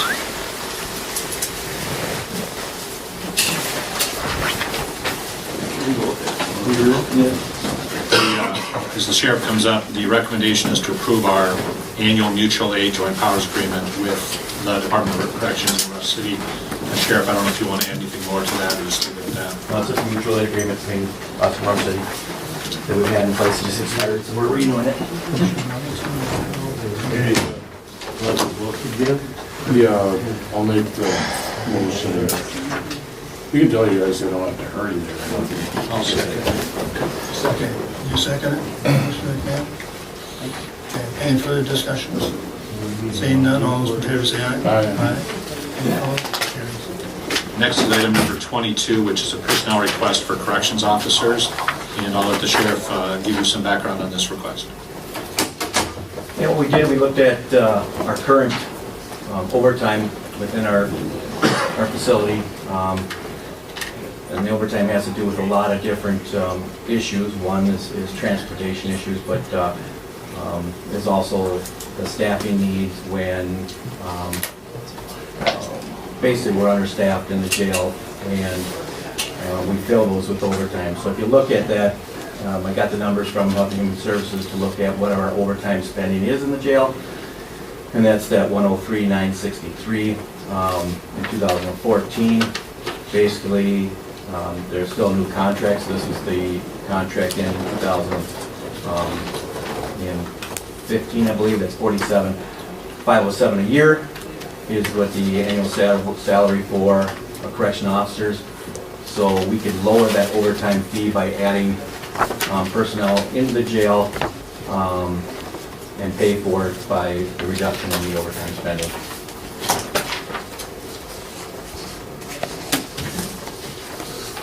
Commissioner Mouser. Just could I ask a couple of questions? Okay, thank you. First of all, I'm at the jail task force meeting. We talked a little bit about this, and I thought that the department had kind of indicated that if we were able to get the extension of time or the change in when the penalty phrase would kick in from a deficiency letter received from the state, that really only one additional person two additional people were related to that. No, what was related to Yes, the yes, that's what I thought you said, yes. Okay, so then, but I'm still seeing that you're asking for 3, and then I have one other follow-up. I'll jump in here with the sheriff. Oh, sure. Talk to the HR director. The concern is that with the long lead time to get somebody staffed and trained, that we would recommend that you advertise for the position now, and then if the Department of Corrections grants you your relief, we just wouldn't fill it. But either that, or we might come back if we have a really good candidate, suggest an overstrength, because the sheriff is also anticipating some retirements in that department. So we are still thinking it's probably okay to start the process, but you may jump back in and cut it back some point down the future. So Rick, I don't know if you want to add more to that or not. No, that's it roughly takes about 6 months to train a correction officer in once we do hire. And we are going to have to go seek probably a new list of candidates for the CO position. Obviously that takes time. So really to see the difference in the overtime and so forth, it's going to be 6 months out the line. So that's why when I've come to the front of the board a couple of times and asked for overstrength, is because of that very issue. Because it takes so long to train them in, and we expect, and it has basically been an average of people leaving the sheriff's office. So I'd also suggest if the board's more comfortable, you could authorize up to 3, and then we know what your will is, that you're not saying you're just going to fill it. I'll make that motion up to 3. Okay. Commissioner Walker makes the motion. Need a second? I will second that. Commissioner Mouser seconds. Any further discussion? Seeing none, all those in favor say aye. Aye. Those opposed? Carries. Item number 25 is a request for federal supplemental boating safety patrol grant approval. Sheriff, I don't know if you want to add anything on that, or if it's pretty self-explanatory. So. that's a normal grant we get from them for boating safety. Commissioner Robinson makes a motion to approve. Commissioner Johnson seconds. Any further discussion? Seeing none, all those in favor say aye. Aye. Those opposed? Carries unanimously. And the last item is item number 29, which is a report from the jail committee. I believe the chairman of the jail committee, Mr. Monska, is going to give an oral report, and then the sheriff and Mr. Fine are here as well to answer the questions the board may have from the jail committee meeting. Okay. Who wants to start? Just start really quick after our jail minister gets up. Okay. We had a meeting Thursday of last week, and it was a very productive meeting, and we appreciate all the information and time and so on that staff put in. Sheriff was there. Also our jail minister was there as well. And the jail has received attention of the state again. It is deficient in a number of important areas and is subject to a sanction. And we, as of, I think it's August 1st, we're going to lose some important waivers. And if we we don't get that changed, that's gonna cost us perhaps as much as $1/3 of $1 million. It's hard to know exactly, but that's the estimate that staff is looking at. The meeting was very frank, and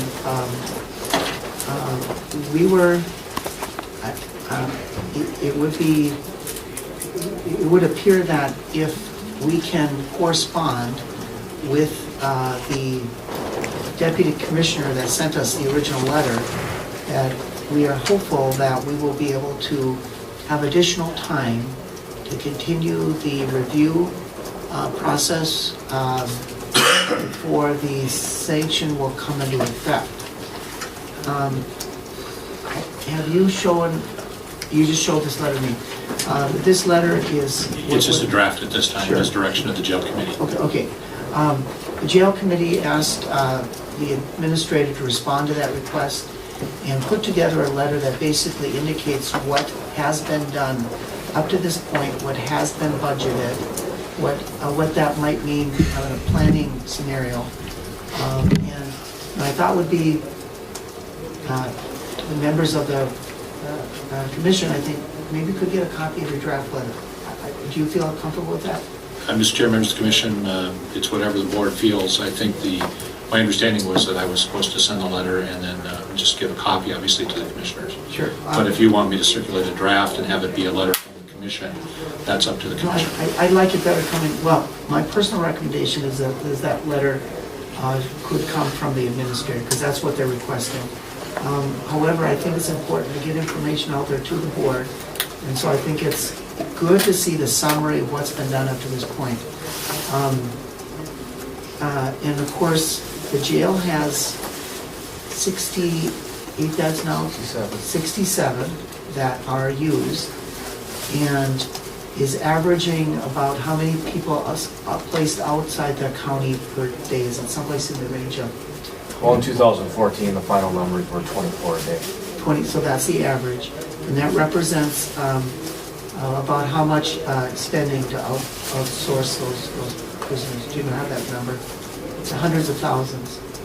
Yeah, I forget what the 2014 LA County housing came in at. I believe it was just shy of $500,000. Okay, which is I think even more than we budgeted for that in that particular, and that is, and we're seeing a growth in that. But the primary concern with the jail is that it's not designed to meet the mix of prisoners that we have. It has to be, and it's also not safe to work in for the employees. And for that reason, and frankly, if we don't fix it, we don't replace it or spend millions of dollars to fix it, we're going to be sanctioned by the state, and then we're still going to have this obligation to provide for these prisoners, and it's going to be at a higher cost, it would appear. Anyway, so my thought would be that maybe we could make a copy and provide to everybody, and my thought would be is that, I mean, the jail committee has already asked the administrator to do it, but we want the board to know about that. If you have objections, let us know. But otherwise, this letter, I would think it might be nice to distribute it and to the board, and that means that we leave a copy for the citizens as well. Well, I don't know if you have an objection. I mean, obviously, well, it's only draft now, it's not finished. So it's not finished. So you told me to have it ready for you by tonight, for the report tonight. Well, you've only showed it to me, as I understand it, and that's fine. It's not. But it becomes if we show it to everyone on the board, then it needs to be conveyed also to the public. I want the public to get information as soon as we can. I want it to be accurate.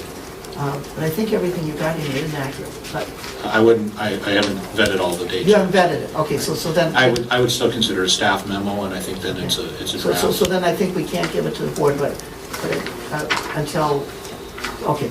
And as you said, it has a frank tone to it that maybe I have to soften that a bit. So my thought is I'd finish the letter by the end of the week, and it would go to the deputy commissioner. But you asked for at least an update for your report tonight, so that's what you have. All right. And so with that, then I will end my part of the report. And you're making okay.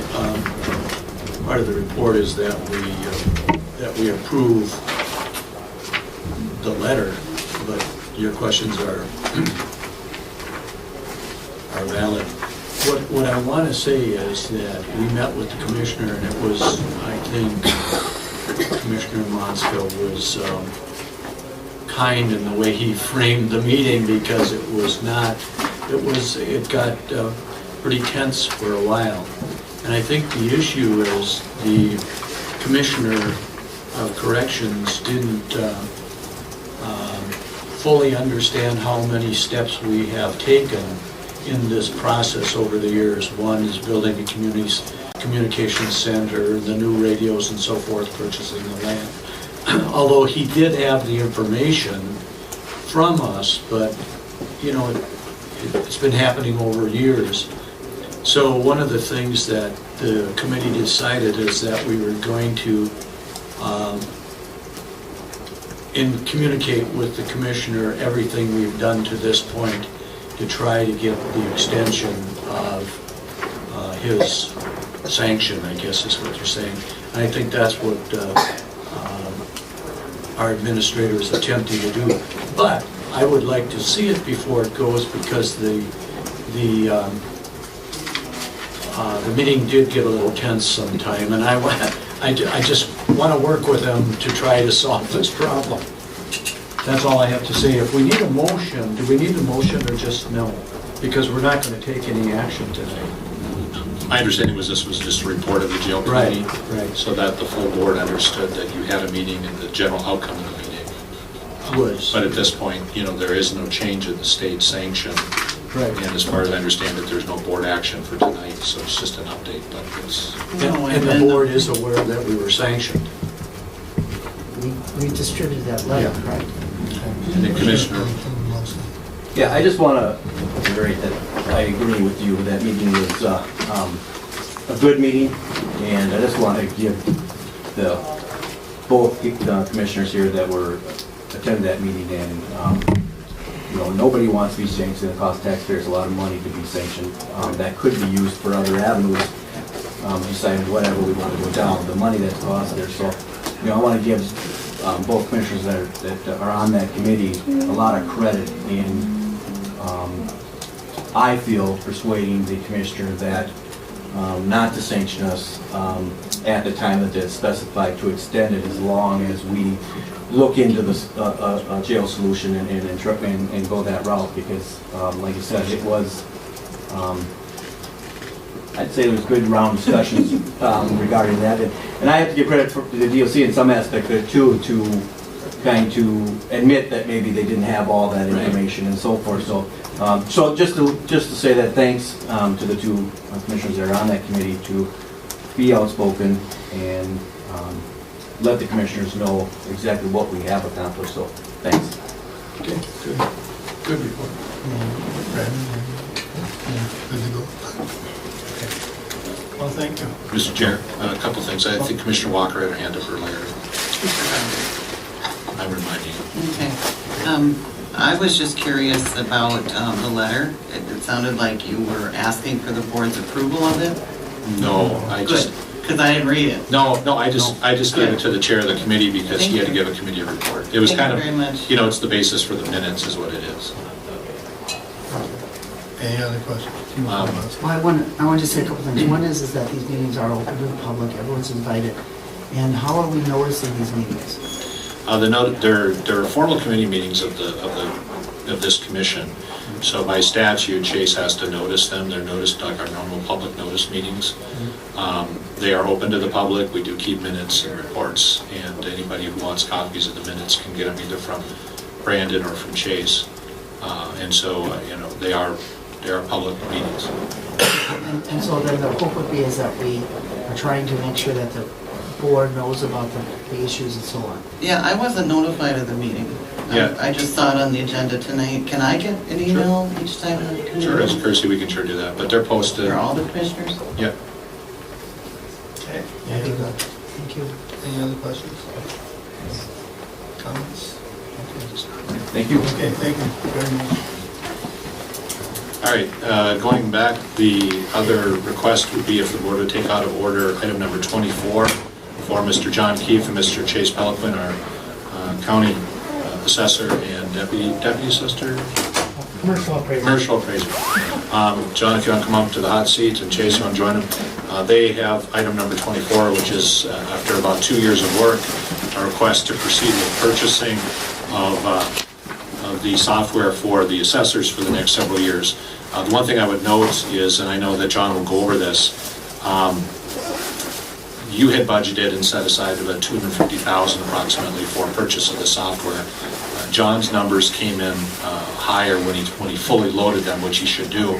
Kind of what you talked about earlier about making sure we're not just giving you the purchase price, but the maintenance price as well. So you'll see John did exactly that. The one thing I noted is Lee offered to assist John's office with some of the technology funds that he has available, which was very gracious of him because while his department will benefit, it's a resource that we hadn't originally estimated. So we're excited that we can make this work within your budgeting parameters. The other reason I tell you that is unfortunately these dollars are not available to maintain the Sunrise Prairie Trail. So we can only use them for items like this. So.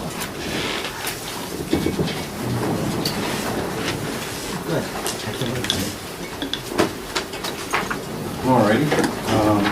Yeah, just kind of Chase distributed a handout here. We had about a 40 slideshow presentation. I don't know if you want to go through the whole thing or if you want to go through the shortened version here. I guess that would be up to the shortened version. I'm hearing. Okay. I'll just go with the first page here on it. I just kind of with the project background. Now this is a big step for our assessor's office. The existing CAM USA program that we've been using for about 25 years. So these programs have been around. We use the same program year in and year out. When you get one, you're stuck with it for a while. So you better get a good one when you get one. And so we were really our procurement process was about a year. I think we started a little over a year. We started with this whole journey to find a good software application or answer for the future, to go into the future. And I think 2010 we knew that the application wouldn't be supported that we were using now. The maintenance and support is agreed through the end of 2016. I got the picture of the guy with the phone on there, because the original cell phone. I think he's the guy that invented the cell phone or whatever. I'm not sure, but I have one. Okay. So we're kind of about in that same technology age as what we're using right now. Going on to the second page here, I got the system replacement project. What we're looking for, expecting services delivered is always evolving. We need a system that will grow to meet our present needs that we have right now, and then also to be expandable for what we need in the future. One of the most important things is we want a system that provides value in the form of increased efficiency to save labor and cost, and we need a system that will meet our present needs in an affordable way. As an example of our product as assessment, assessors, our product is our field card, and what you're seeing here on this one is the field card that we have today. And this is the one that we're using. It's not necessarily the user-friendliest product out there. A lot of people look at this and they can't really make hide nor hair of it, and it's a source of a lot of questions when we do hand these out. So the new product would look something like on the next page. I don't have this slide on that one, but that's hitting my animation. That's something going from before to now. And would look something like this, what you're looking at here, which is a little more understandable, a little easier to read, and has all the basic information that appraisers users of our assessment product are looking for. More descriptive elements in the different categories. You get a picture, and you kind of visualize what's going on with the drawing, and you have the dimensions there. So a taxpayer coming in wanting to look at their field card, the one on the previous page is pretty tough to figure out, whether the dimensions are right or not. And whereas with the new one, you can see very clearly whether they're correct or not, which would help the assessor's office if these dimensions are wrong, that they could call us and tell us if there's a mistake there. So just a lot of good information and a very clear and concise package. The vendor that we selected was Vision. They've been around. It's kind of a picture of the group there. Very highly recommended, very good software. Going to the next page kind of just goes through a little bit of their qualifications. They're founded by people that are involved in the assessment process. Their background and teams are public sector. They do public sector implementations, performing mass appraisal. And they've been doing this for over 39 years. They're currently serving about 445 jurisdictions and are in the process of serving Minnesota governments now. Hennepin County, Scott County, City of Bloomington, here in Noga County is looking at it. During reference checks and vendor, they receive very high marks. And one of the things that really impressed me, that's extremely important in buying a product of this sort, is that they've never failed in an implementation. For 445 jurisdictions, that's pretty remarkable. They do this with 6 people? Pardon? They do this with 6 people? No, that's just there. That's the brass, I think, of the company there. The top executives. We had 2 or 3 of these people out here when they demonstrated. They got leading edge technology. Report writing was a big item for us, was to have this ad hoc report writing in our system so that we could do our own reports. We aren't dependent on somebody else to write our reports for us. We can do it right off of the system. Built-in export features for use in all kinds of applications for spreadsheets, word processing. A lot of connectivity on the next page, kind of going with facilitating a lot of maintenance for real estate data that's applicable to a lot of different areas. They're capable of... Seeing none, all those in favor say aye. Aye. Those opposed? Carried unanimously. Thank you.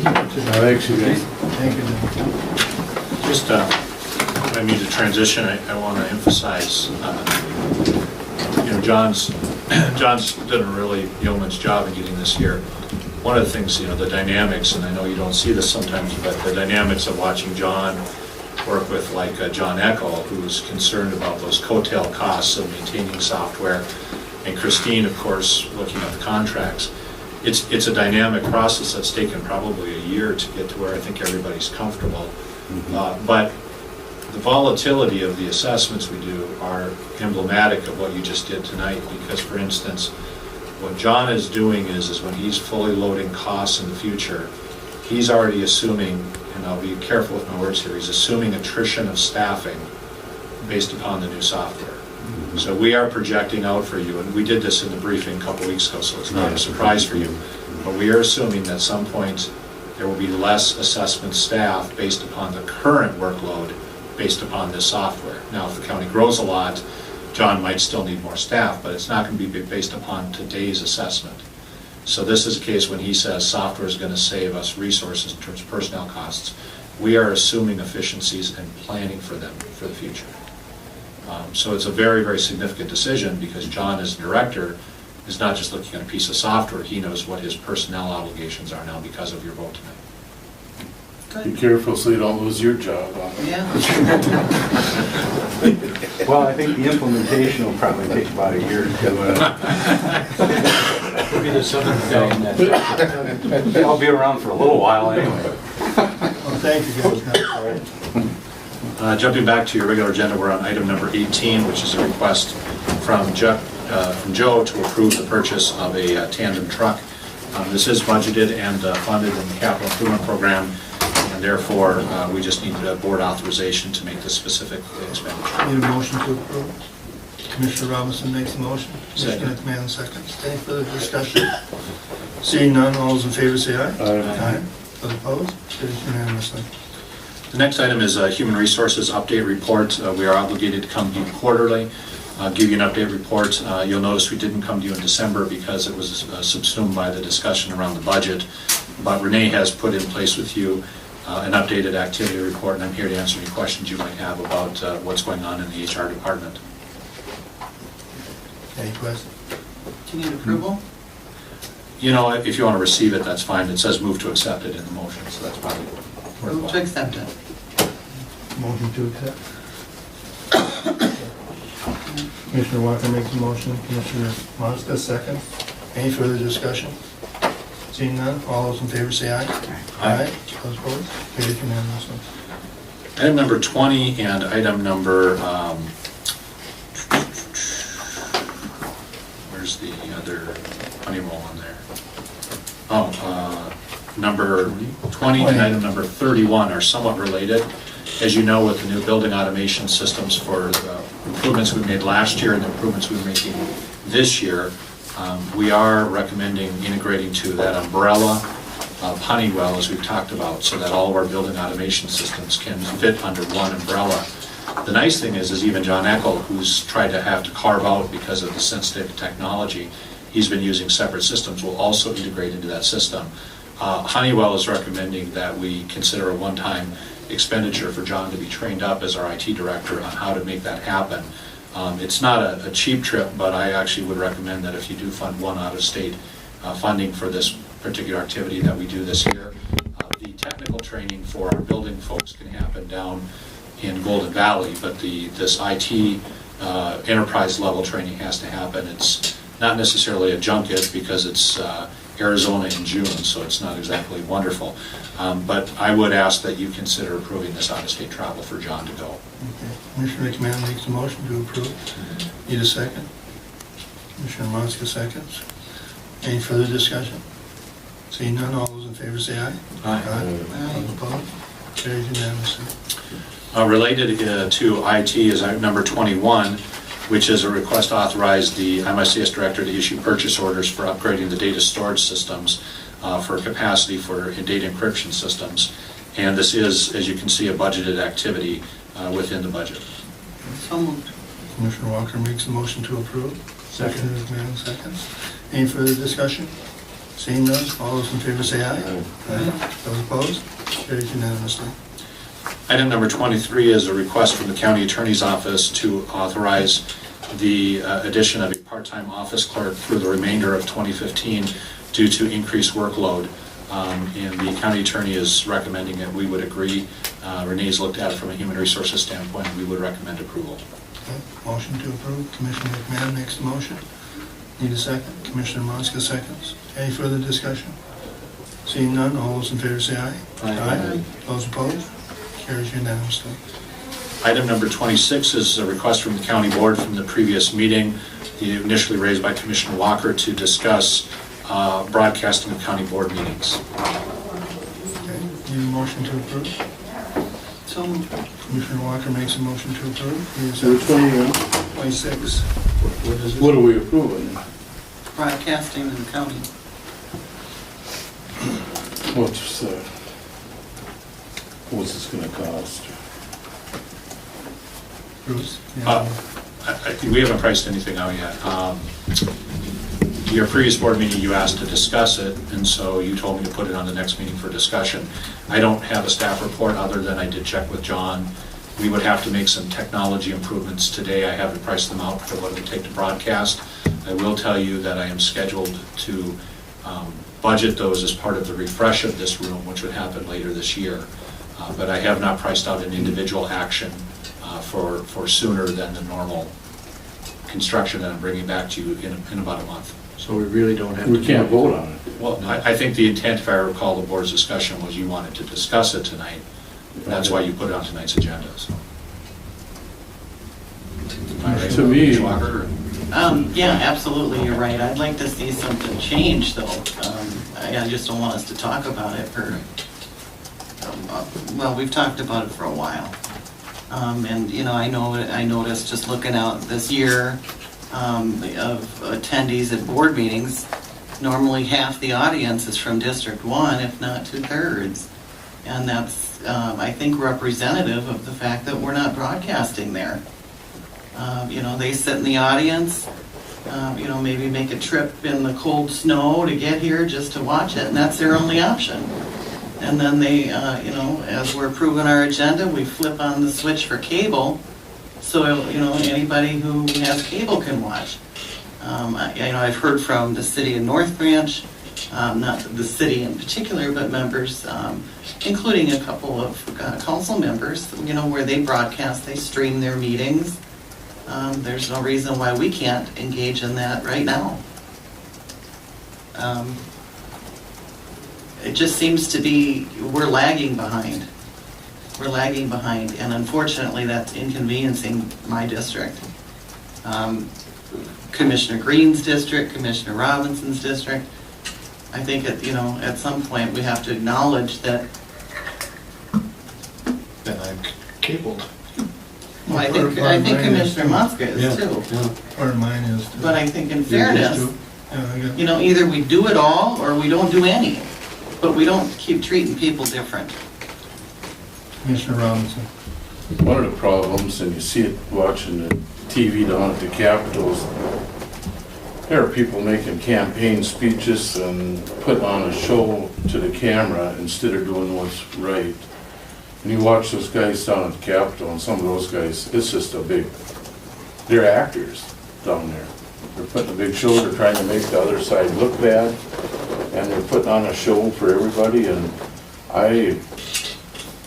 I guess, I don't know, that's one of the bad things that I don't like about it is people who, during the election year, they're up, you know, they could be up here basically giving campaign speeches in between the lines, and that's not what we're here for. We're here to do what's right for the county, and that's the part I don't like about it.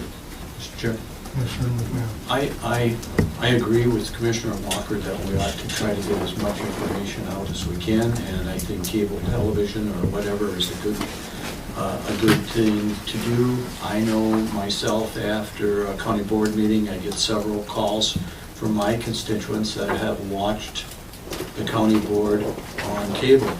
And I think in the plans that we have to upgrade this room, I would like to do it I would like to do it so it works. I don't want to just jump into this and then have it, as we heard before, let's try to do this right so that when we are broadcasting our cable, our county boards, that the cable picks it up and you can hear it, you can see it, and it's really what's happening. I don't like just to say, well, we can stream it, because it's no good.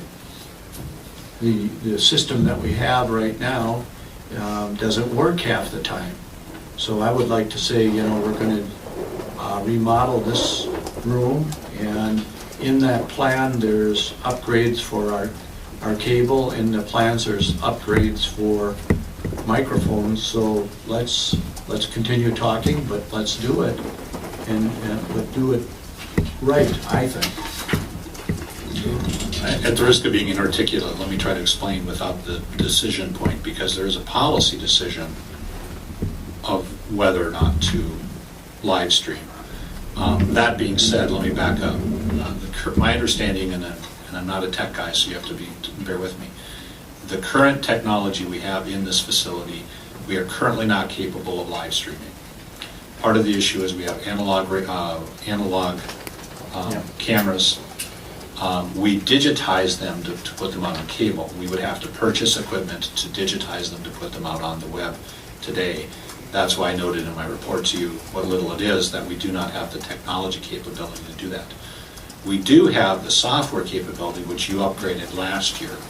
You guys authorized us to go to the new website. I do know a little bit about North Branch. North Branch actually contracts. There's a monthly expenditure to North Branch to pay for them to do it. The way I am proceeding is when we are done with this room, with the refresh this year, you will be capable of broadcasting on the internet.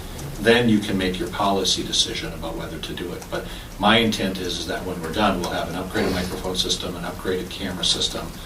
You will have all of the integrated packages should you wish to do it. Today, you do not have the technological capability to do it. Does that make sense? Does that help a little bit frame it? I guess I don't really remember us wanting to remodel this room. I think... Proposed remodel, sorry, Mike. I haven't brought it to you yet. And I'm not saying remodel, it's a refresh. I think John Eckel would be able to run some wires wherever to make this thing work without a big remodel. There's nothing wrong with this room, it's fine. Everything's good. But well, John's the one who told me about the analog but he can cameras. So. John, I'm positive John will be able to run the right wires and do whatever he has to do to make this thing work without gutting the whole room and starting over. Well, again, that's not what I'm recommending, and that's not what I'll be bringing. I'm just saying. I'm not saying you are. I'm just saying. Right, I understand. We don't need to tear it all apart. I understand. But I think for you to understand, John's recommendation is that you upgrade your cameras and you upgrade your microphones. I'm not bringing this alone. It is coming from your IT director, because he's patched this sucker together for so long. We really can no longer do it. So. I maybe didn't articulate that this is a staff report, not just mine personally. Maybe we should have Mr. Eckel come to our meetings and talk. Sure. Mr. Chair. Okay. So I think the recommendation that we're trying to make, or that we're making, that Commissioner Walker made, is that we try to broadcast our county board meetings to all 5 of our districts and all 5 of, well, that we broadcast our county board meetings to the entire county. And I think it's a good idea. Now, how we accomplish that, I'm leaving it up to the technicians, but I think it's a good idea.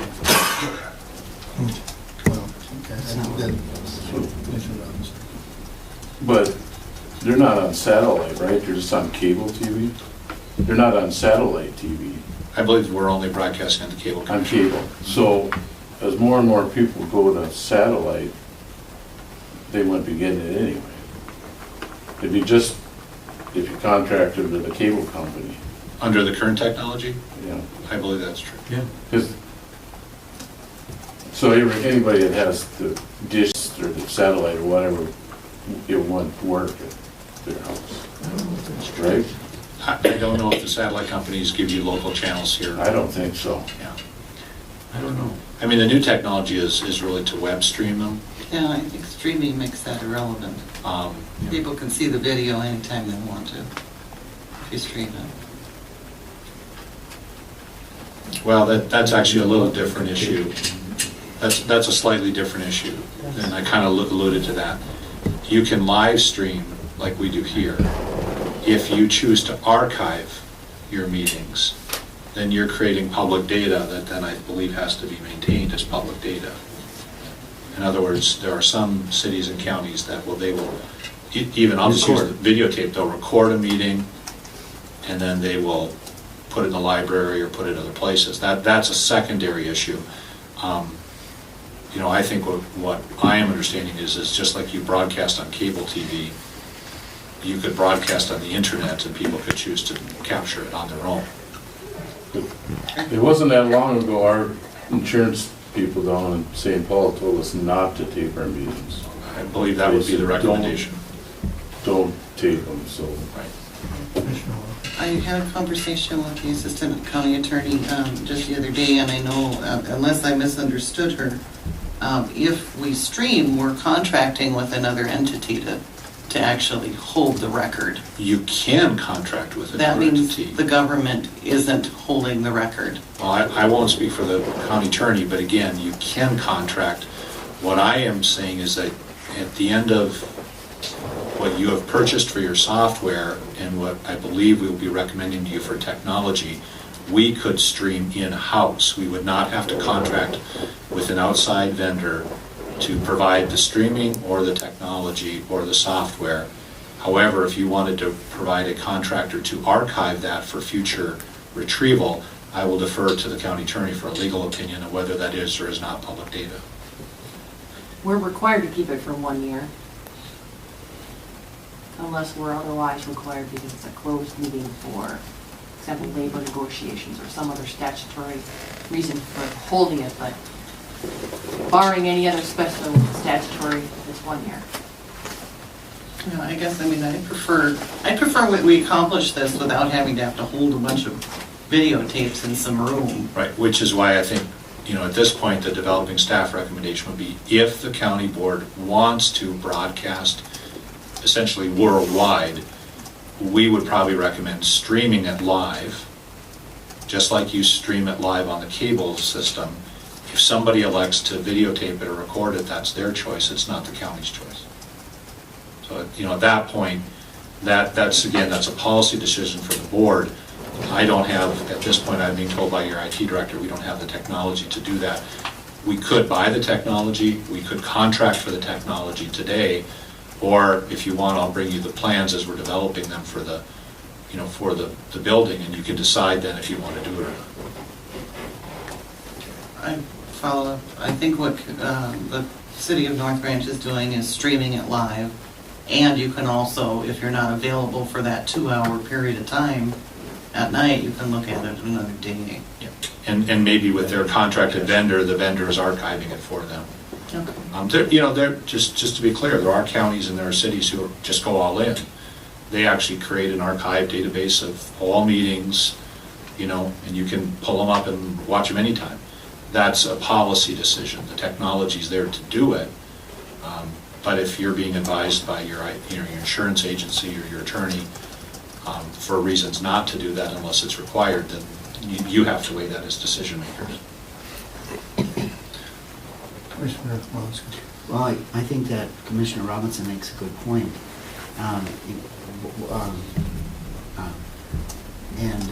That's certainly a concern of mine. When you broadcast the open mic, you're allowing people to say things sometimes, which I think he commented on, as he mentioned. Anyway, the concern that I have is that we have our insurance carrier is giving us advice, and I guess I'd like to, I guess I would join with Commissioner Robinson, concerned about that, to do differently. These are open meetings, they're public meetings.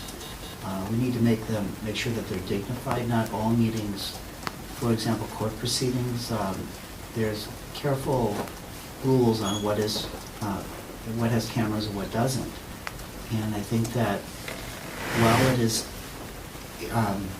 while I agree it's good to be open, I think we need to focus on a certain dignity and solemnity that doesn't always happen when you broadcast. I think Commissioner Robinson makes a good point on that. So I'm concerned about it, and I don't know that I'm to the point to approve it. So certainly I'm not going to agree with any consensus to do anything this time.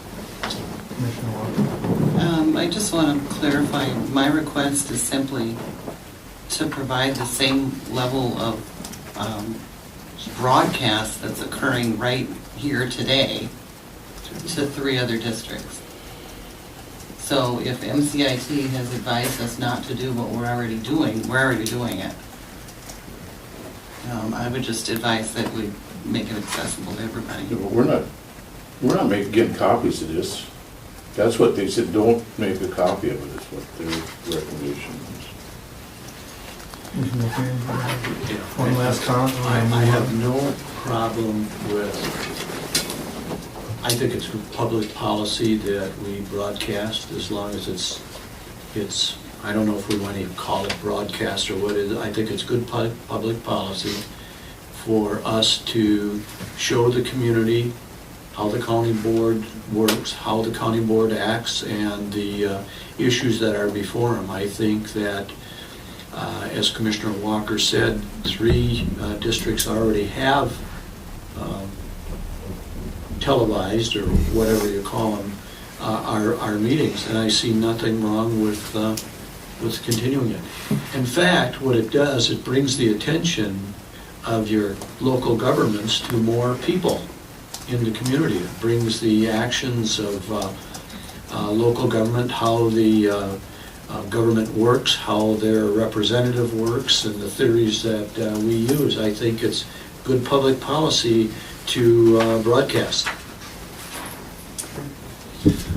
Let's move on, Bruce. I think we had a good discussion. Now, you know your direction. Can I just do a point of order?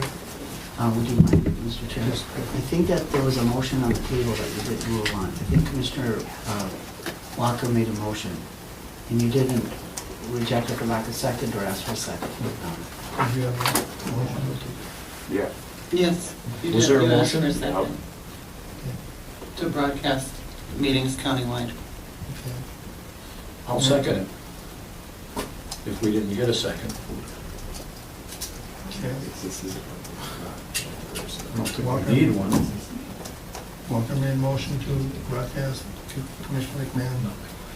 Second, Commissioner Roberts. I'd like to make amendments that doesn't cost the taxpayers anything. Okay. That this is, that we don't spend levy money on this deal. Mr. Chair, I'd like to say one thing. I think the motion is broadcast, not tape. So we broadcast our meetings. Again, just so you know, we cannot do that today. We know Yeah, that. we can't do it. So if you make a motion, I can't do it, Well, That's. unless I spend money. Well, I don't know what, unless you have a motion.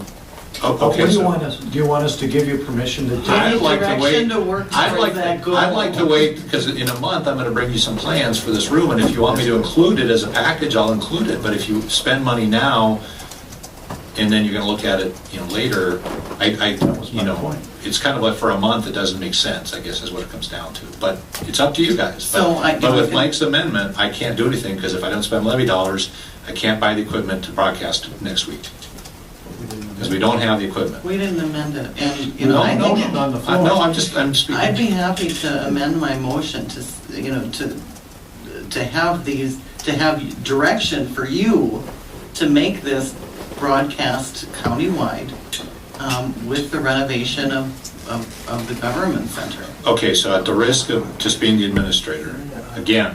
You said you're moving in that direction anyway. Yes, and what I tried to explain, I obviously didn't do a good job, is technology is different than policy.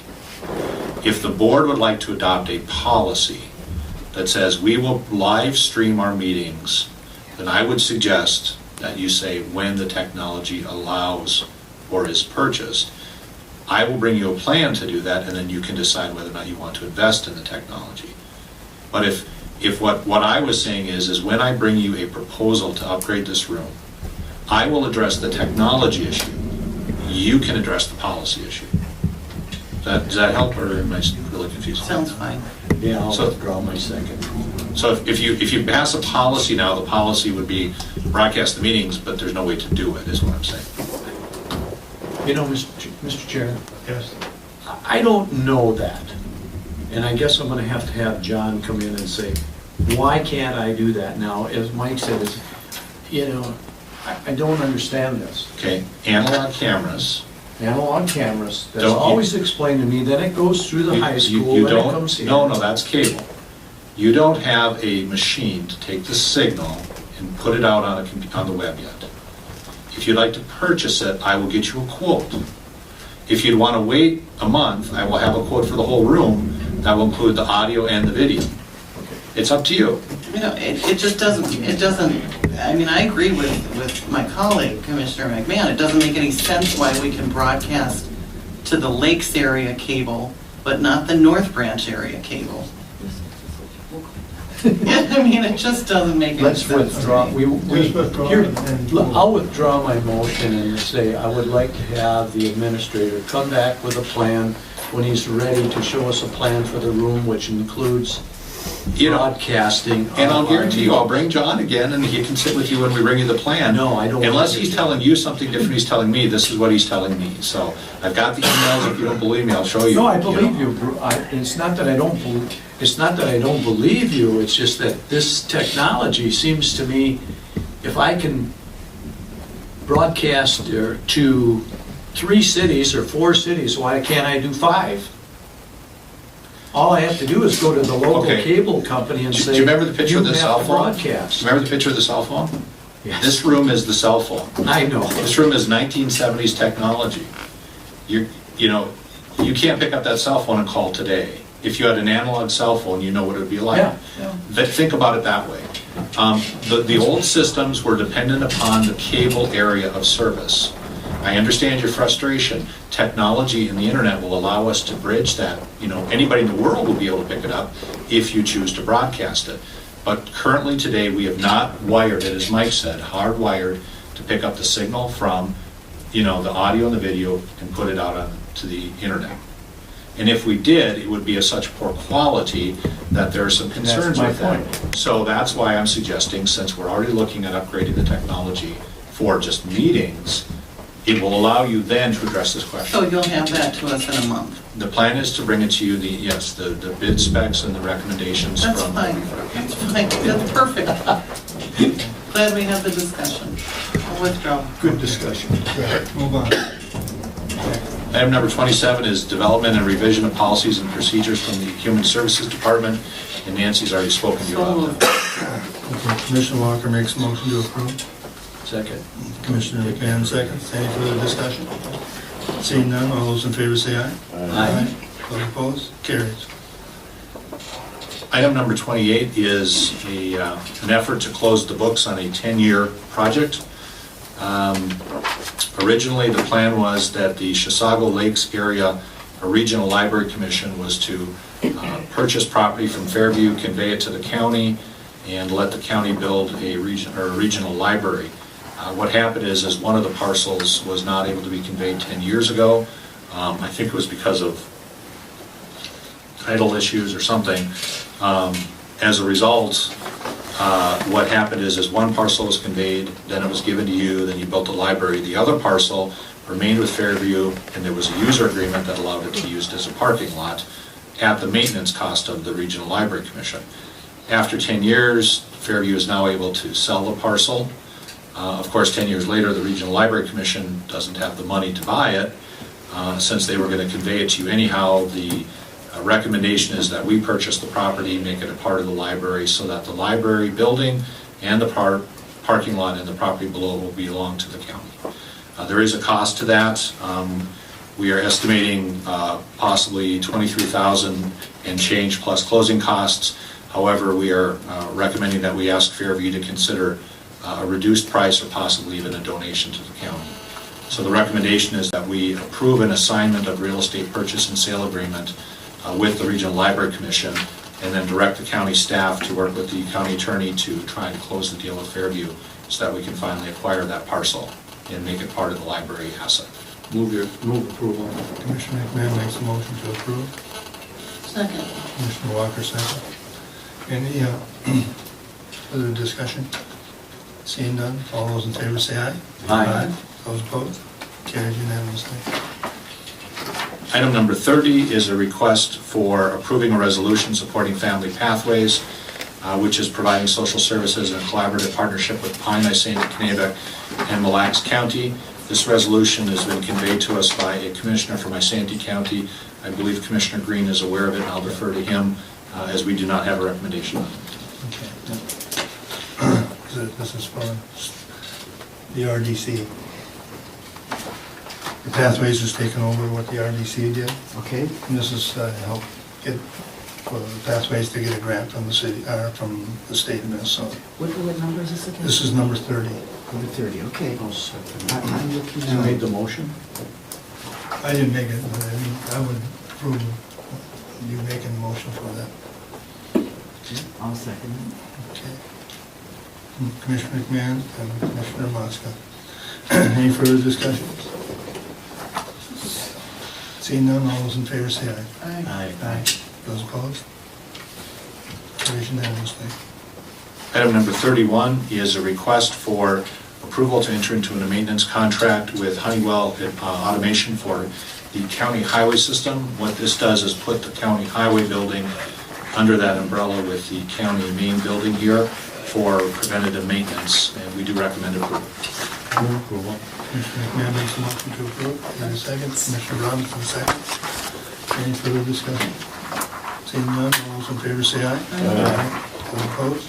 Carries unanimously.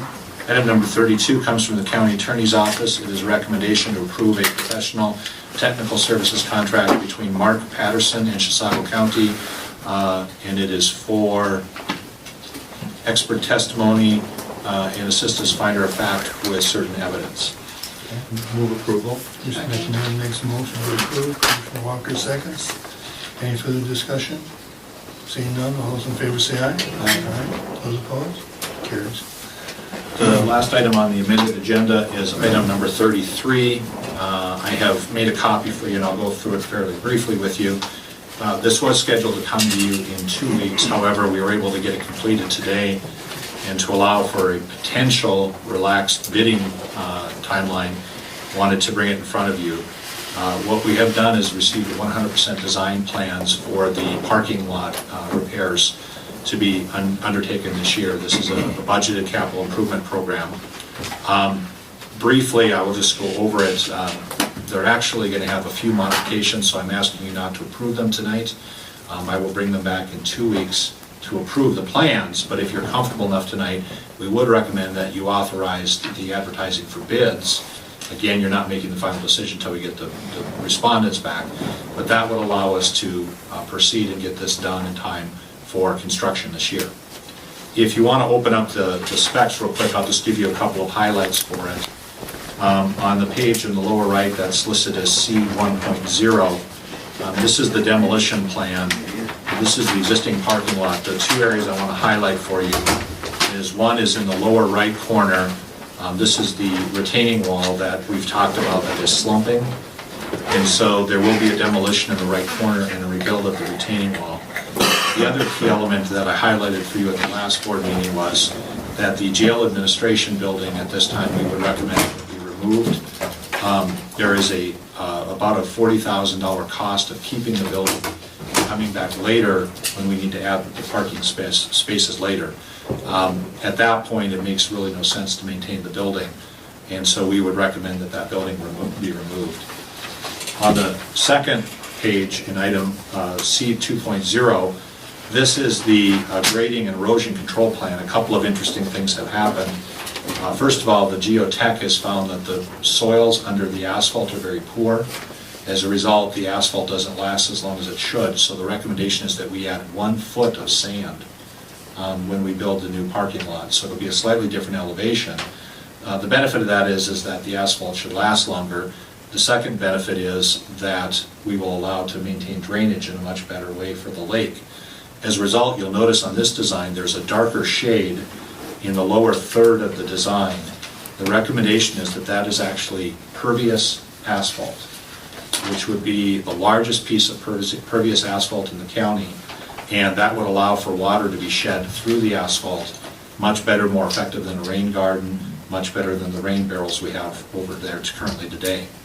There is a cost increase for that, which is about $60,000. Tentatively, the Soil and Water Conservation District and the Lakes Improvement District have indicated their willingness to support that on a third basis, just like we did the project in front of the courthouse. So a very, very effective way to demonstrate and to use a best management practice technology. Finally, on the last page, which is C3.0, you can see the new redesign. The benefit is that we are able to add 50 parking stalls by better redesign of the parking lot and by removing the jail administration facility. In addition, there is a much better ingress and egress. Chisago City, Center City has already approved the variance for us to allow us to do this. They actually wanted, by code, to add 100 parking stalls. There's no way we could do it without building a double-decker here. So very nice that they were supportive in the sense that we're adding more stalls than we have today, but they're not saying you got to add 100. In addition, they're going to allow for the stalls to be slightly narrower than their code requires, but they'll be the same width they are today. So if you drive in the south parking lot, you'll get the feel. They're not going to get any smaller, they're just not going to get any bigger, so you have to leave your Escalade at home when you come next time. A couple of modest things I wanted to note on C3.0 for you, and this is why I'm not quite done for you with it. You'll notice that the stairs going across the street from that parking lot, currently there's a design for a handicap curb cut there. There really is no benefit of that at the bottom of stairs. In addition, if you go across, there's no handicap curb cut to go up the stairs into the building. However, we are recommending that we add a curb cut halfway up the street so that it will align with the parking, or the sidewalk in front of the building that does have an ADA access to it. So therefore, we will have 2 ADA accesses from this parking lot, one along Main Street and one aligned with the parking, or with the sidewalk. So that's one change you don't see here. The second is we are looking at a place to put in some concrete for motorcycles. And right now it's shown to be, as you come into the parking lot, you'll see a little gray area there, kind of in your upper left corner. We're going to shift that further to the left to the very extreme corner just because it's a better access point there. And then finally, I didn't make a copy for you, but we do have a landscaping and turf management plan, and they are recommending to put in swamp white oaks and Japanese lilac trees into the facility. So it should be well maintained and be able to be used for, you know, the next 25 or 30 years. Thanks for your brief update. It only lasted 5 minutes. I'm sorry. I'm going to make that motion. I'll second, and I have a question. Okay, Commissioner Lincoln makes a motion, Commissioner McMahon seconds. Go ahead, Commissioner. Bruce, you talked about the retaining wall on the corner. Have we tested the whole retaining wall? We have. We have. Interesting enough, a couple of things we found. I'll be trying to be brief. Just exciting stuff, you know. So yeah, it is. The two things that we found. One is they didn't use a fabric, a geotech fabric, when they built that, so they have just the natural slumping of the hillside. The second thing is that's where we put our snow load. And the worst thing you should do is put a bunch of water on a retaining wall. So one of the things we have to do is change our maintenance protocols with the new parking lot. What you'll notice in this design is that there's a minimum maintenance. By going with the pervious pavement and not a rain garden, we can plow it more efficiently, we get more parking, and we hopefully can maintain it in the long haul. Obviously there's electrical and lighting plans, but where we're at is from the timeline, the good news is that the original engineer's estimate to you in January was $450,000. Fully loaded with all costs was about $540,000. Current design cost is about $400,000. Fully loaded about $480,000. So we're down about $60,000 overall, which is good. That includes that additional $60,000 for best management practices. It also includes $20,000 for demolition of the house. I believe we can get $40,000 back from our partners with the soil and water and with the lid.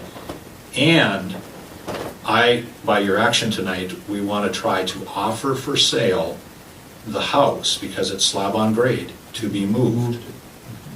If somebody can take it for $1, that saves you guys about $15,000. We still have to take out the slab. If you can't, we demo it. But in order to do that, the attorney, of course, says we got to follow some statute or something, so we have to advertise it for 3 years. Yes, thank you. And so we're at 3 years, for three weeks. So what we're going to do is, if you approve it tonight, we're going to put 2 bids on the street. One is to do the construction, and there'll be an alternate in there to do the demo. The other will be to offer for sale the house to highest bidder. They have to move it by the 4th of July weekend, essentially. So you got about a month to bid, and then they have a month to arrange a mover. Now, Center City says, gosh, we moved the old courthouse, we don't see a problem with that. I don't know about permitting and all the details, but if somebody wants a nice small house, otherwise we will demo it. So that's the recommendation. Now, what that means is we got to put folks someplace in this building, so I'm working on that plan right now. Did we vote? No. We have a motion on the floor. Yeah, we have a motion. Second. No more discussion? All in favor, say aye. Aye. Any opposed? Carries unanimously. Administrator update. I don't think you want to give an update. So why don't I do this? I'll put my update by email. Is that okay with everybody? Perfect. Perfect. Any correspondence? It's in your packet, no. Okay. Commissioner reports, do you have any, who did yours? I did at least one, and I think I'd hold the rest for next meeting. Okay. Commissioner Robinson? Here at a park board meeting, and some of it was here tonight, and they're still working on trying to get right away through Schaefer towards Taylor's Falls on their trail, and it's a long and frustrating deal. I'll let you handle the HRA meeting, Rick. On the 29th, we had our township meeting, and I think her name's Barb Nelson, the senior lady at the senior center, came and gave a half-hour presentation on what they got going over at the senior deal on this last Monday. We had an extension meeting, and they went over this year's budget, next year's budget, and then the extension committee decided not to have a farm family of the year. They decided to hold off on that. I met with the sheriff at the Grand House during the week, talking about the jail and among other things. And the last thing I got is, over the years I've spoke about trying to get the road north of the Rusty High School paved. Last week, and I'm guessing Commissioner Mosca maybe heard more about it than I did, but 4 students they hit a frost boil there and rolled over a few times. They all had their seatbelts on, so they got bruised up a little bit and cut. But if they wouldn't have had their seatbelts, they could have got hurt. So I'm just pushing to get that thing paved before someone does get hurt worse. That's it. Okay, thank you. I have no report. No report. Okay. Motion to adjourn? Well, the HRA, the only one I have is, we have an audit, management letter, HRA, public hearing. I'll leave it at that. How do we look? Motion adjourned. Commissioner Robinson made a motion. Commissioner Lockwood, second. No. Commissioner Mosca. All in favor, say aye. All right. Pleasure. Good job.